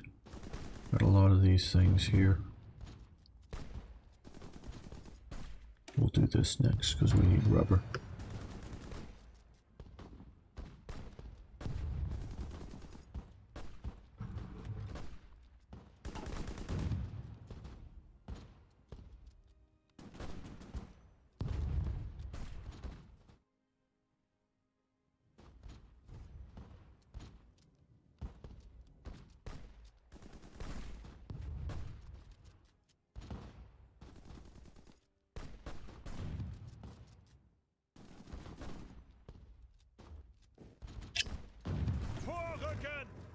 Okay, well, you defend, you move fast to there. You superiors in the Soviet Union, yes, get rid of all your leaders. You attack there just to stop them going to here before we defeat them. Hindenburg incident, close call. Okay, so we're gonna keep having Zeppelins around, I guess. Okay.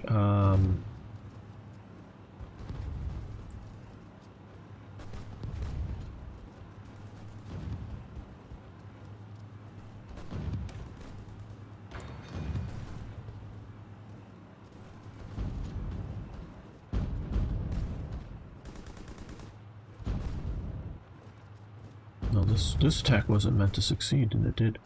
Very nice. Okay, you support that. Okay, that succeeded to there. And we got to there.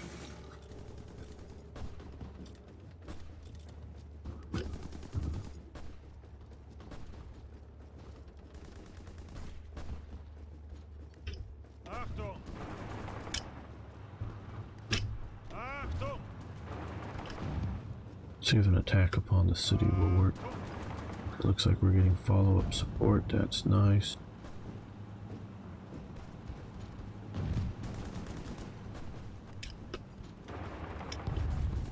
We want to cut off Barcelona supply here.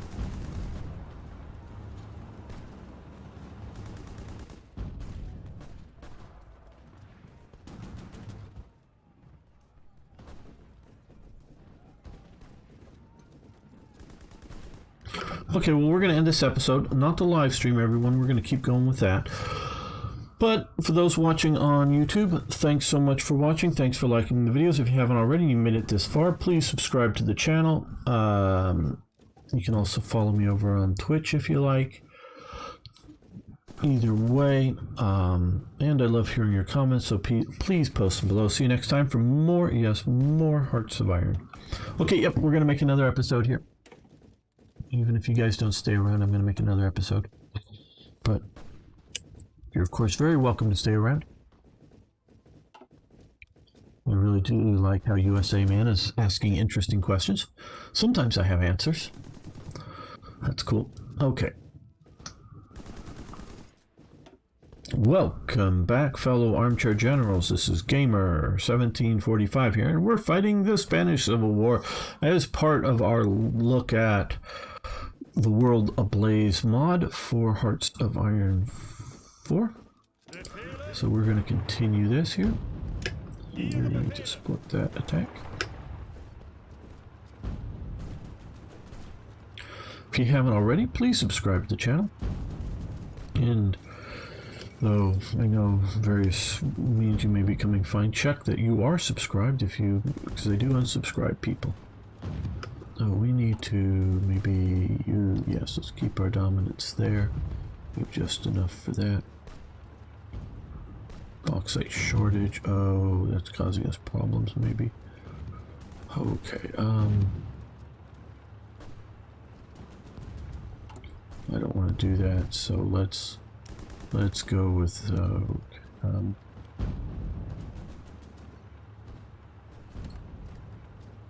there we go.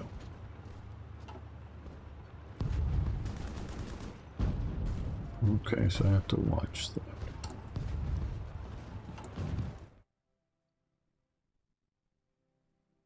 Okay, expanding civilian factories heavily, that's good.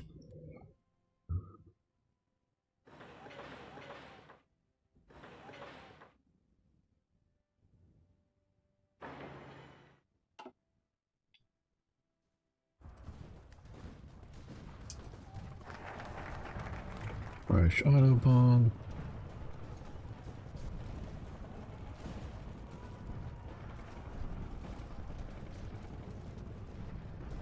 Okay.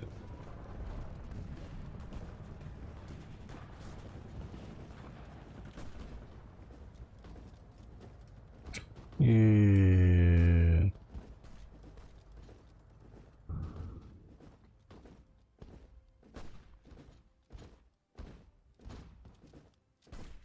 Yeah, let's do the USSR tractor experiments for 21 days.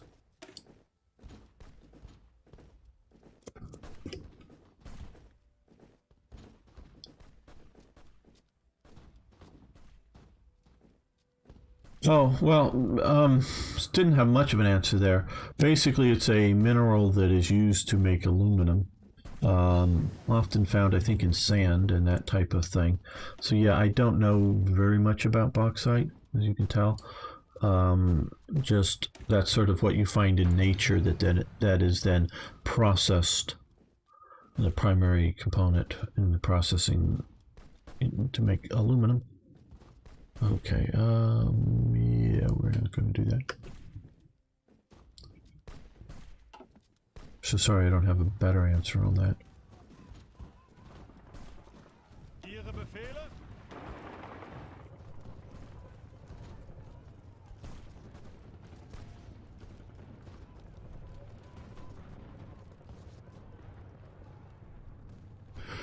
Yeah, or at least part of the element there, and I think it's something that's similar. It's heated up and it's crystallizing. I don't know, maybe it's even bauxite. I don't know. It's heated up and crystallizing whatever into glass.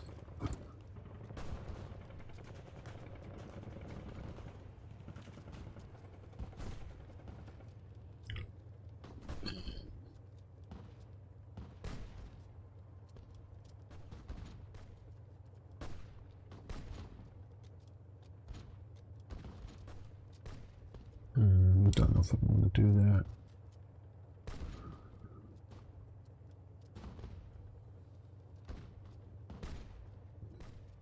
Yeah, let's do this. I know it's going to cost us 5 civilian factories for 90 days, but let's do that. Let's get a bunch of fuel.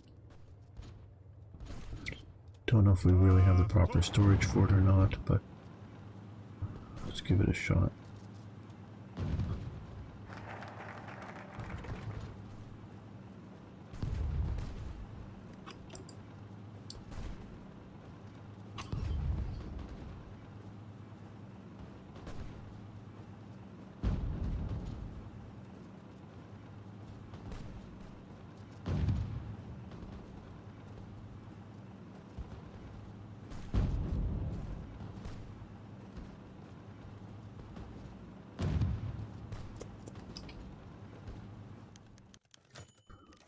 Okay. We have bonuses for researching some armor technology, which is good.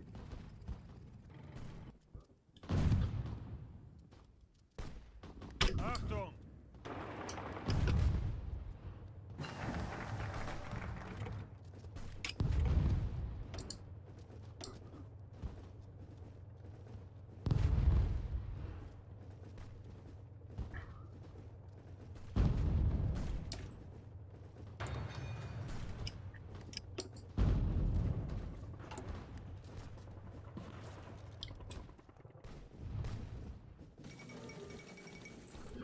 Well, so far the Hindenburg didn't crash this time, and Amelia Earhart made it all the way around the world.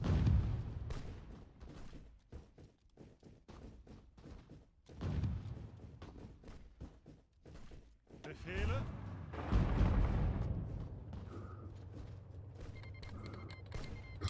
Japan declares war on China. Nice. Just what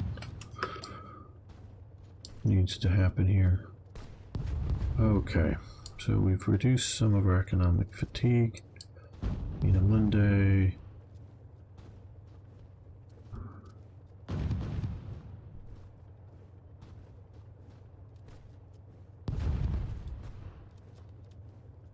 It's only going to be at war.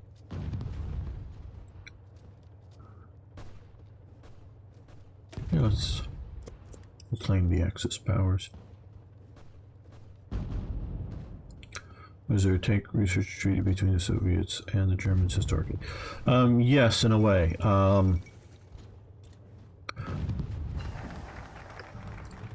Up until... There's one area that I'm not... I think most of it was stopped by 36, actually, I think.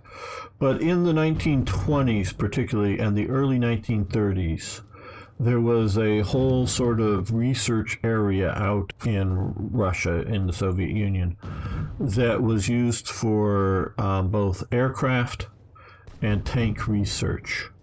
So it was done very, very quietly.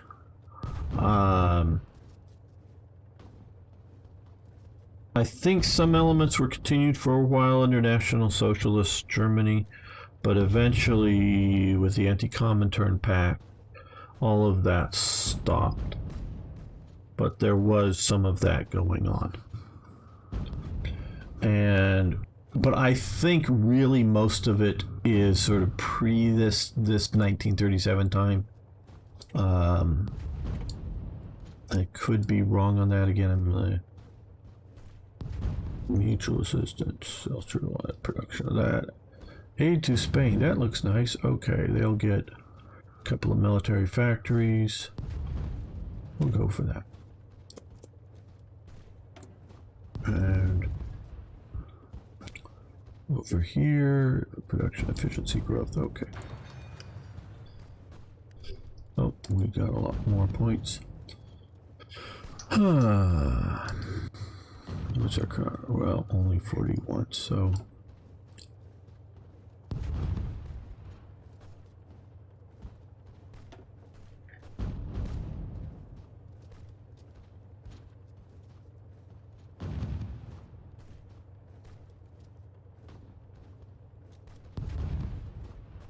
we're going to be doing more of this, so I think I'm going to go with Henschel.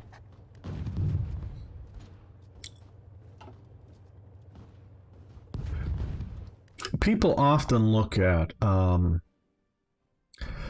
sort of, and I say people, including myself in the past, the sort of the antagonism that the Nazis, and Hitler in particular, showed towards the Soviet Union publicly as being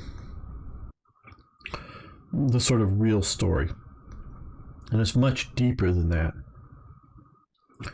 Germany, of course, is a pariah, a sort of an untouchable nation after World War I, and so is the Soviet Union. So there is a certain amount of mutual cooperation going on there. And of course, the German government moves around, different elections move it a little to the left, a little to the right, but there's still a large faction of mostly traditionalists. The Hindenburg keeps getting elected president, even though sometimes he's dealing with a sort of socialist majority government, I believe, and I'm not up on all of them. And I don't even know if majority is the right term, but socialist plurality, meaning they're the largest party, or center-left coalition groups. So this really isn't done on ideological grounds on either side, but it's sort of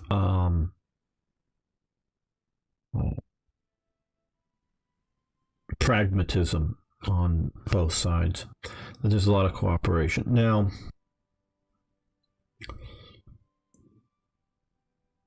just some interesting sort of facts. Germany, around this time, give or take a year or two, could be as early as 36, could be 39. Germany sells some big steel mills, big rolling mills to roll big chunks of steel, like you see in some of the films, things that are huge, just huge. And Germany sells them to the Soviet Union to be able to make rolled steel armor. Now, I think Germany's thinking that the Soviet Union is going to use these steel mills to build a big fleet of ships, because that's one of the things you do with the big steel rolling mills, is build big slabs of armor. Well, it allows them to build the T-34 and the KV-1, because the Soviet Union did not, to the best of my knowledge, did not have the capability to roll steel as big and thick to build the armors for the KV-1 and the T-34. So they wouldn't have had the T-34 unless Germany sells them the steel mills to do them. They would have been stuck with thinner armor that you find on, the T-26, the BT series, the T-35 tanks, biggish tanks or big land battleship tanks, but with thin armor plate. So Germany's selling that industrially to them.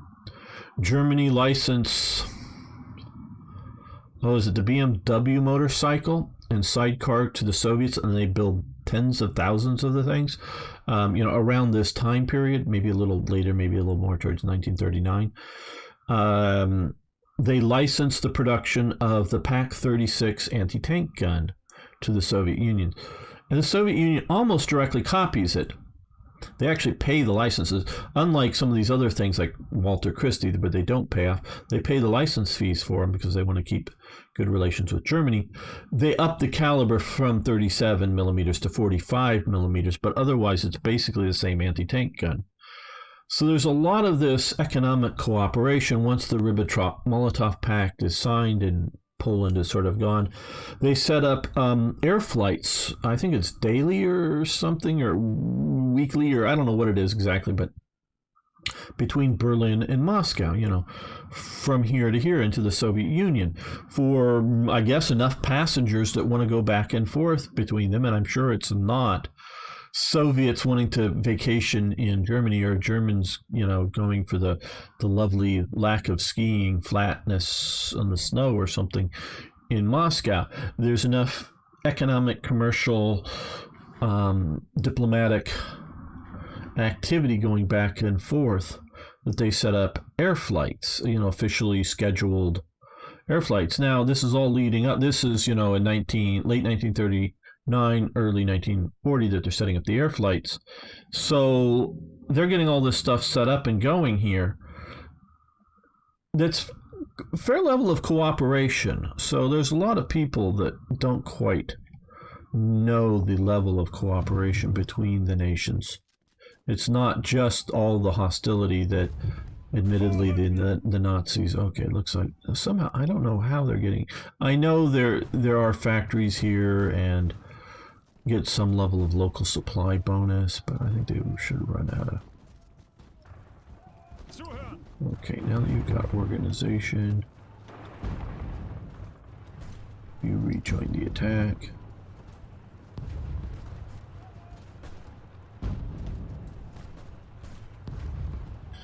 Okay, let's look at our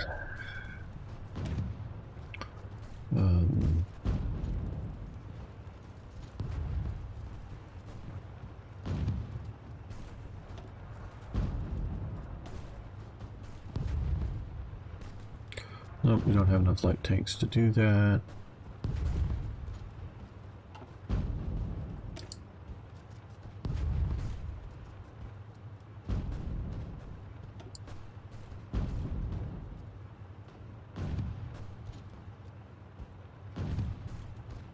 I don't know if we want to do heavy artillery.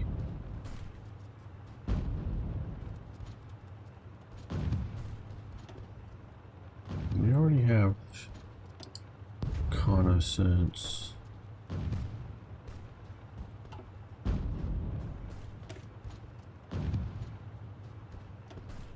Or to just add maybe a light motorized? We have enough motorization. We almost have enough motorization, so I'm going to do this. Get the division a little stronger there.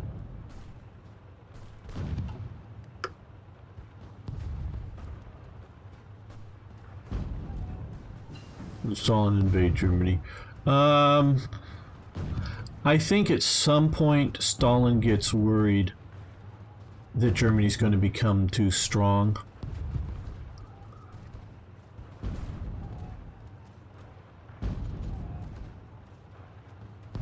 And I think they do invade at some point.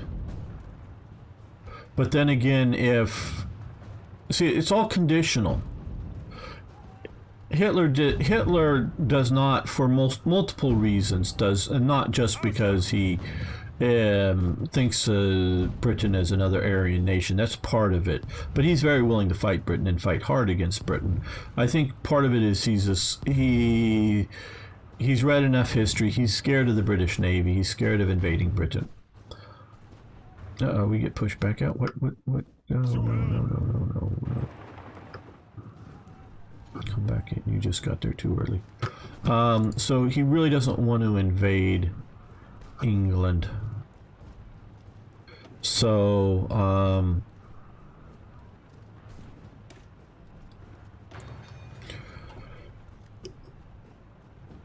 he doesn't, but had Britain signed some sort of peace treaty with Germany, you know, not necessarily meaning that England surrenders, but, you know, go, okay, yeah, you've won in France, you've won in Egypt, or something like that, and we're going to do a peace treaty. I don't know that the Soviet Union is going to invade because Germany's looking very strong.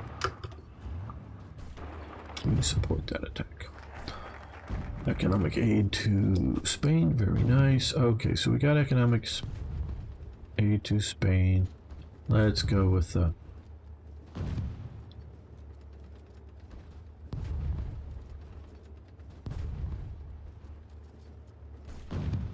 Yeah, let's just...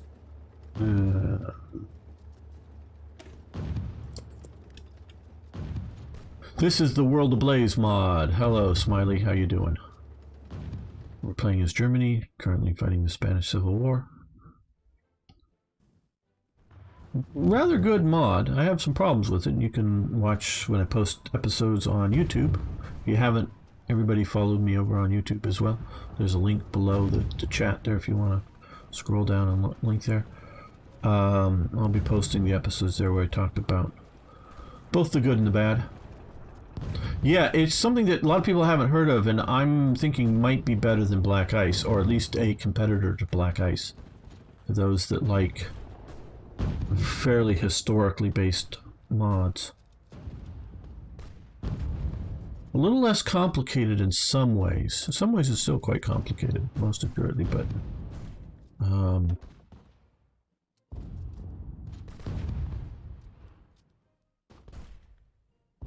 well, normally I go with a training time less now. 10% attack. Yeah, we'll still do training time less. And let's see if we can put another... No, okay. We need a larger army to put more, add another unit in there. Okay. Into production. Mostly we need just support equipment. Yeah, they try to be. I have concerns about it, but they try to be very historical.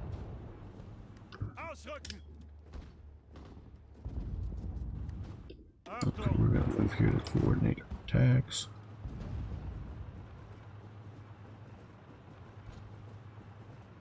And you can just find it on the Steam Workshop World Ablaze.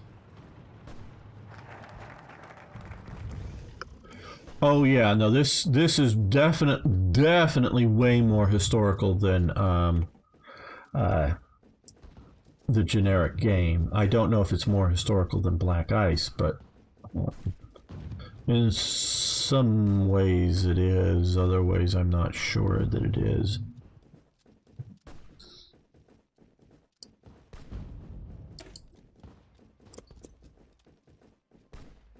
Oh, I wanted to... Yeah, I created these guys. Let's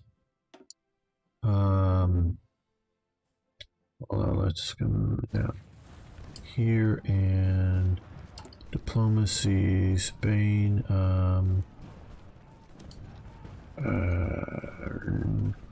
send air volunteers.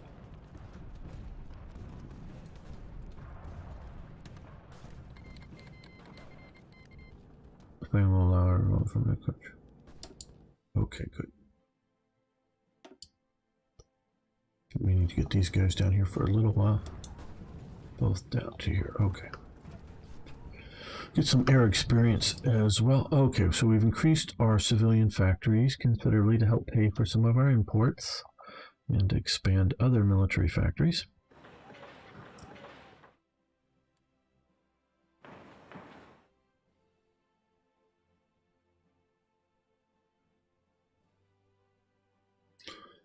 Okay, well, yes, you're right in defining that there's the SA, the SS, and the police. The SS start out as a sort of subgroup, a special sort of protection squad, not for Hitler, primarily for Hitler, but it wasn't just a simple follow him around protection squad. It was sort of set up in all the different cities as Hitler moved around. They would sort of form, you know, he had bodyguards with him maybe, but set up a sort of elite protection group.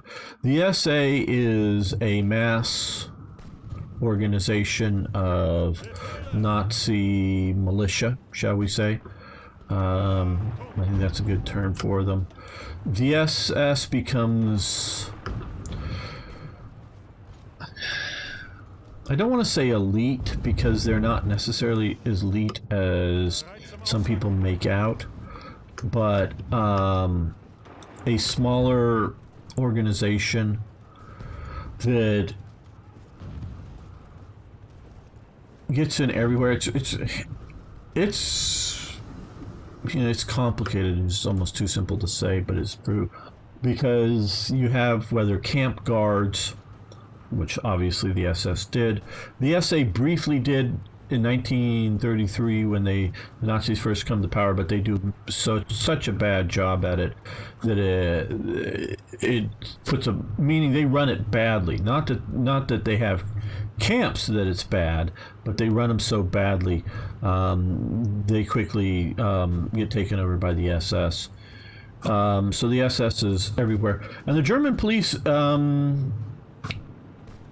exist obviously before the Nazis come into power, continues to exist. Once the Nazis come into power, they purge it of unreliable elements, including Jews and whatnot, but continues to be there. Eventually, by 1937, all of the police are under Himmler and the SS. So that it sets up eventually that there are police generals, because they get a hierarchical form of organization, and all of the police generals are full SS members.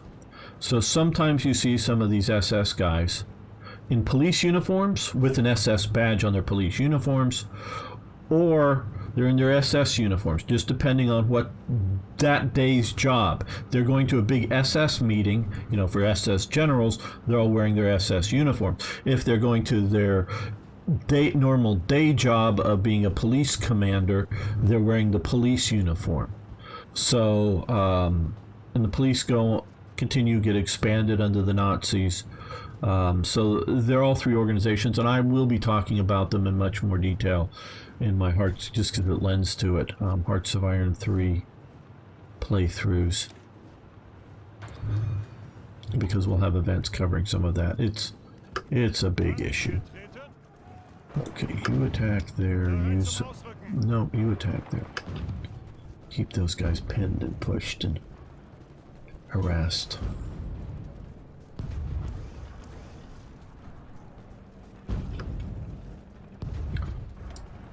Okay,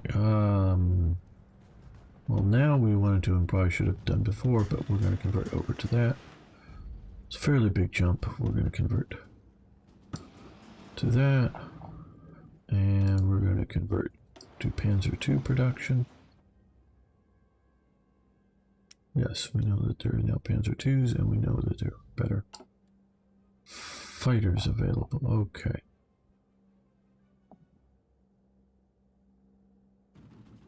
Well, let's...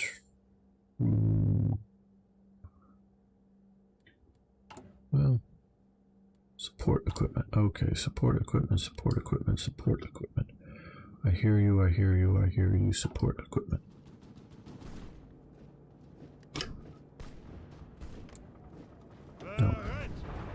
attack with the tanks. There we go. Crush the last little pocket up here. Kill the Soviet tank division. Bereit.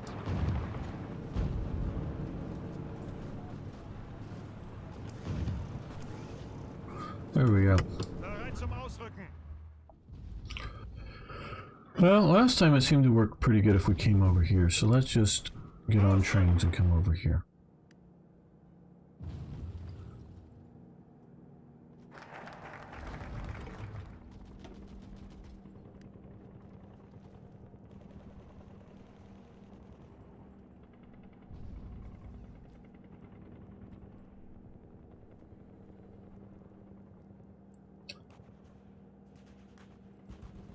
And it's better, I would say, for me to talk either more about a particular element of because the SS gets very big. They buy not Himmler personally, but the organization buys a very old porcelain factory in Germany, Alaric Porcelain, that makes a lot of like porcelain figurines and plates and things like that. But they also, and they continue to do those things, often sort of in like 18th century tradition. They buy the factory, and they also produce SS knickknacks too. So they're owning a porcelain factory. So they're doing things like that. They're setting up they're getting their fingers in all kinds of areas in Germany. The SA stays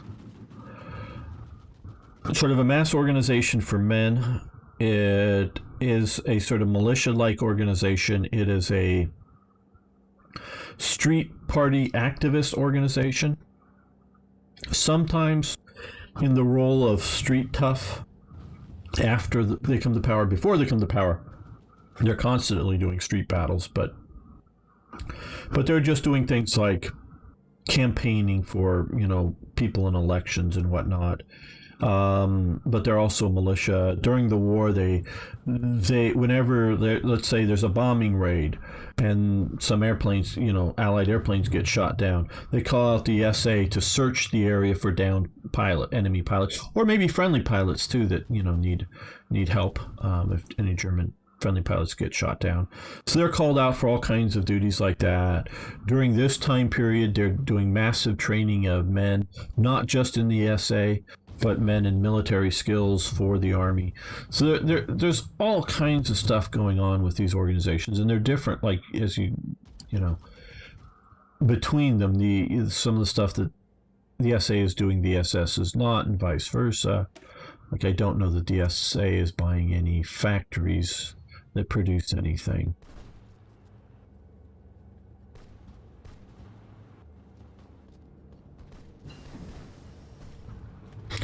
Okay, standardized infrastructure, very nice, that helps. Okay, well, fuel, oil.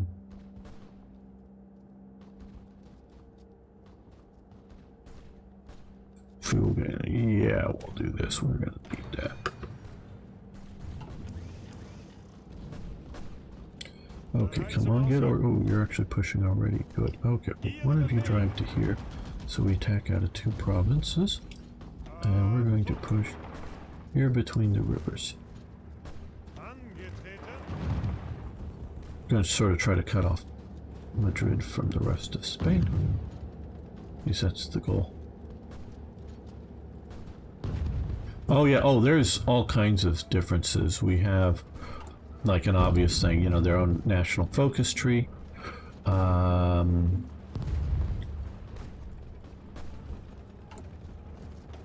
You can see this, they've done this for industrial, they've moved a lot of the auxiliaries. Things like the tanks are specific models, so you don't tweak them like you do in Hearts of, regular Hearts of Iron, similar with artillery and aircraft. So you get the specific model here, whatever it may be, with a specific set of stats, and there's nothing that alters that. So there's a lot of stuff like that, and there's a lot of differences, and similarly with the Navy, which I'm mostly ignoring. They've also gone in and changed the doctrines around, the way they work heavily. So there's a lot of changes to this from the base game. Many of the changes I think are good. Some are okay, some I don't like. Just because I don't like some of them doesn't mean I don't think it's a good mod. It's just personal preference.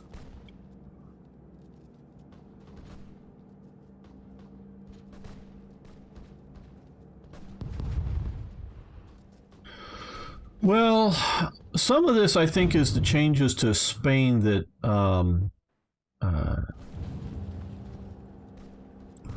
parts of, you know, the paradoxes made.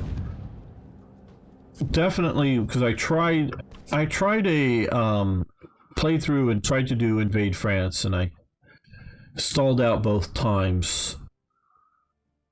And I was warned that my divisions weren't strong enough by the devs, so that could be me.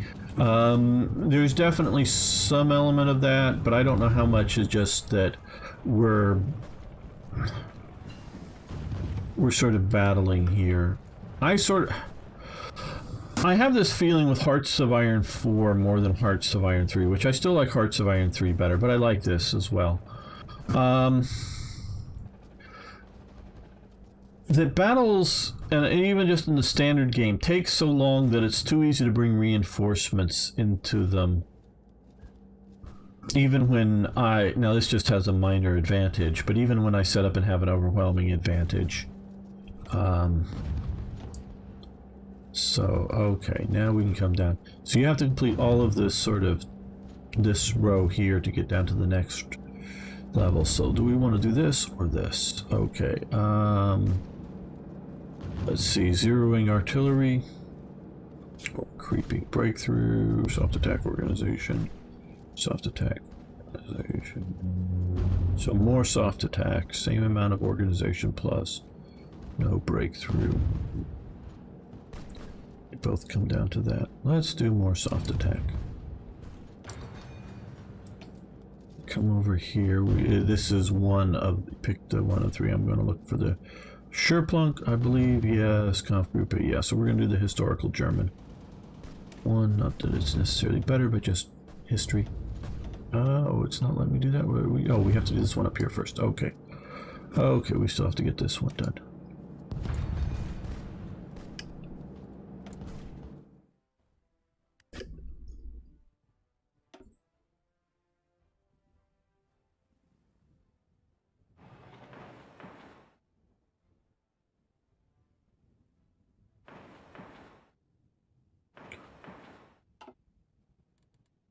Now, pretty soon, let's see. Onslaught. Okay, we need to get 600,000 manpower. Okay.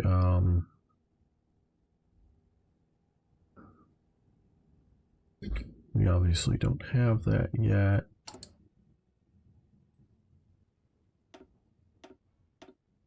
Let's deploy all these troops.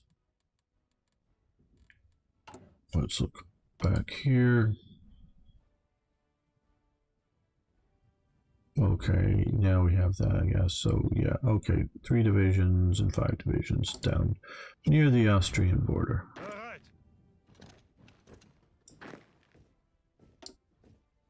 Ausrücken. Bereit zum Ausrücken. Well. Bereit.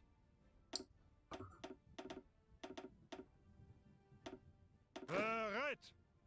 Oh, that isn't working out really well, isn't it? Okay, well, that's why, because we haven't put them in an army yet. Okay, well, whatever.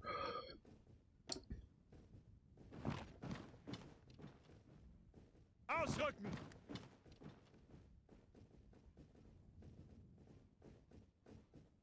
Yeah, no, it's Hoi 3 is complicated. That's for sure. Let's come up here and keep our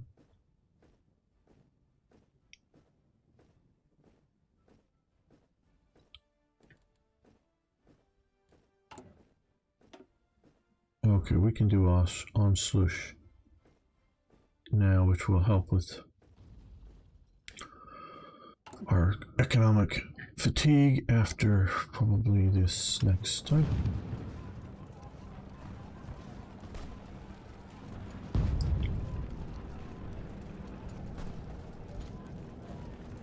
So if any of you haven't already followed me on Twitch or subscribed on YouTube, you can do so now.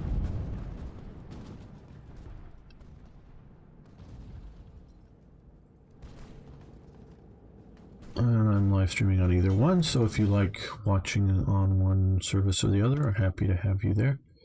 Okay, I don't know why it keeps showing me that or that. Okay, we just spewed out a bunch more infantry units. We're going to catch up on heavy infantry equipment, support equipment, and tanks because we're still fighting there. Oh, okay. Yeah, I guess more of that.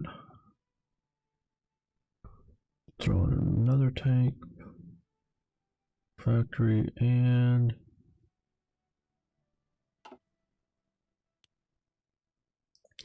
we'll do that. Okay, Continental Army. Now let's do Anschluss, which, as you can see down on the effects, will massive reduction of economic fatigue. So that will help us.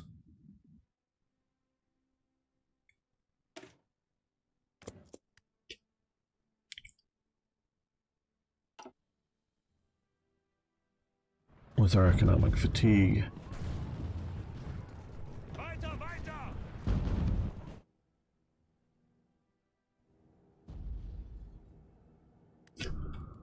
What I want to do here is come over here to edit infantry divisions. So I want to start out with moving some of these heavy infantry. We don't have them. Okay, so we're not going to be doing that. Never mind. Okay, so what we have to do instead is let's increase our heavy infantry weapons.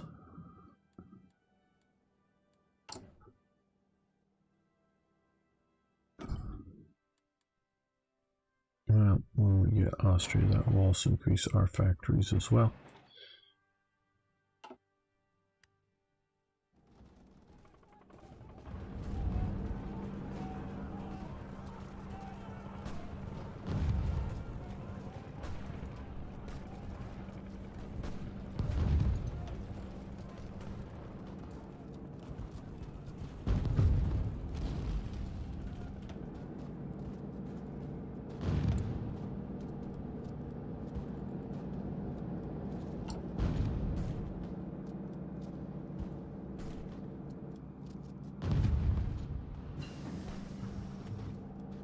Improved machine tools.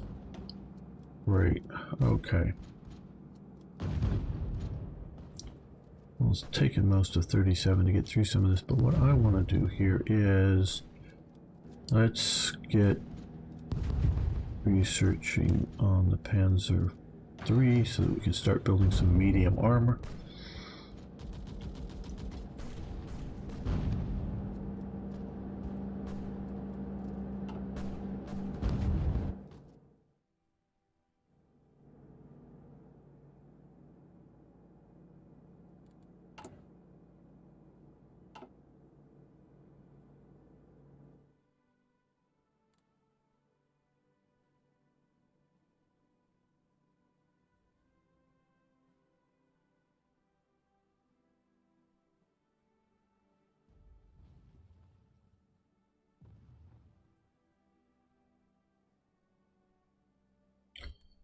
Yeah,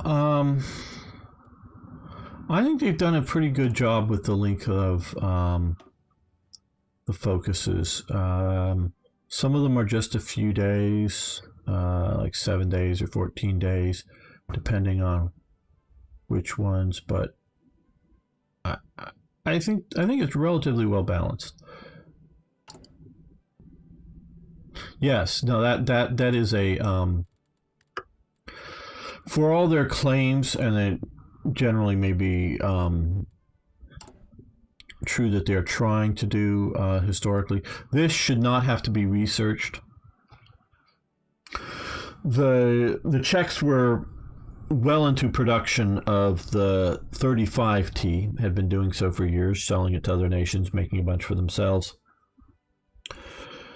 The 38T is conceived or planned in 38, but in 39 it's sort of the prototypes were available when Germany rolls in, and they were just starting production, commercial or series production when Germany comes in 39. So maybe 39T would be slightly more accurate term for it, but Germany should find that now it's only, well, with the bonus it's only 22 days to research. Right now I don't, because we'll use the bonus maybe up on something else, so it's not that big a deal, but it's something that should happen, and you should inherit a bunch of at least 35Ts. And if you're not going to have the 35T in the game, it should be a bunch of 38Ts, because they're very similar vehicles when you take over Czechoslovakia. So yeah, that's a little wrong for their. Either it should be given to you a free research, which I think is best when you get Czechoslovakia, or it should open up a quick research once you get Czechoslovakia. Now, and they should also start out with a production line ready to go, with however many factories already producing it and efficiently, so that you don't want to go, do I want to stop this production or keep going because, they're producing it. That was sort of Germany's dilemma, and they just kept, this is better than scrapping all this and starting over and building Panzer IVs or Panthers or whatever. Just keep building this and keep improving it so you get the Hetzer and self-propelled artillery and that kind of thing out of the vehicles. And not after the tanks have become way obsolete as tanks, but useful for other things. Okay, well, we're going to end the episode here. I want to thank you all for watching. Thanks for liking the videos if you haven't already. Please post your comments, questions, tips below. Love hearing from you. See you next time for more Hearts of Iron. Okay, guys. Save this. I think we're going to end this here today. There's a bunch of you watching. I want to thank you, everyone here, especially like USA Man, particularly for being a hero in chat. Really appreciate that, and thanks for showing up, Smiley. Do appreciate that, and everybody else, and Toy Jet if you're still around. Thanks for being here. Yes, you get shout outs if you actually say something once in a while, and I know there's a few others that have come and gone. So I'll be streaming tomorrow. You can join me for War Thunder. We'll be streaming some of that, and we can actually join and play if you want. And the 13th and 15th, 13th and 14th of this coming week, I will be streaming for Slitherine, a couple of different games. So we'll be doing that. And then, of course, next weekend we will continue this. So if you want to come back for that, and of course you can check the YouTube channel out for many videos on many historical games. So thanks, everyone. See you next time.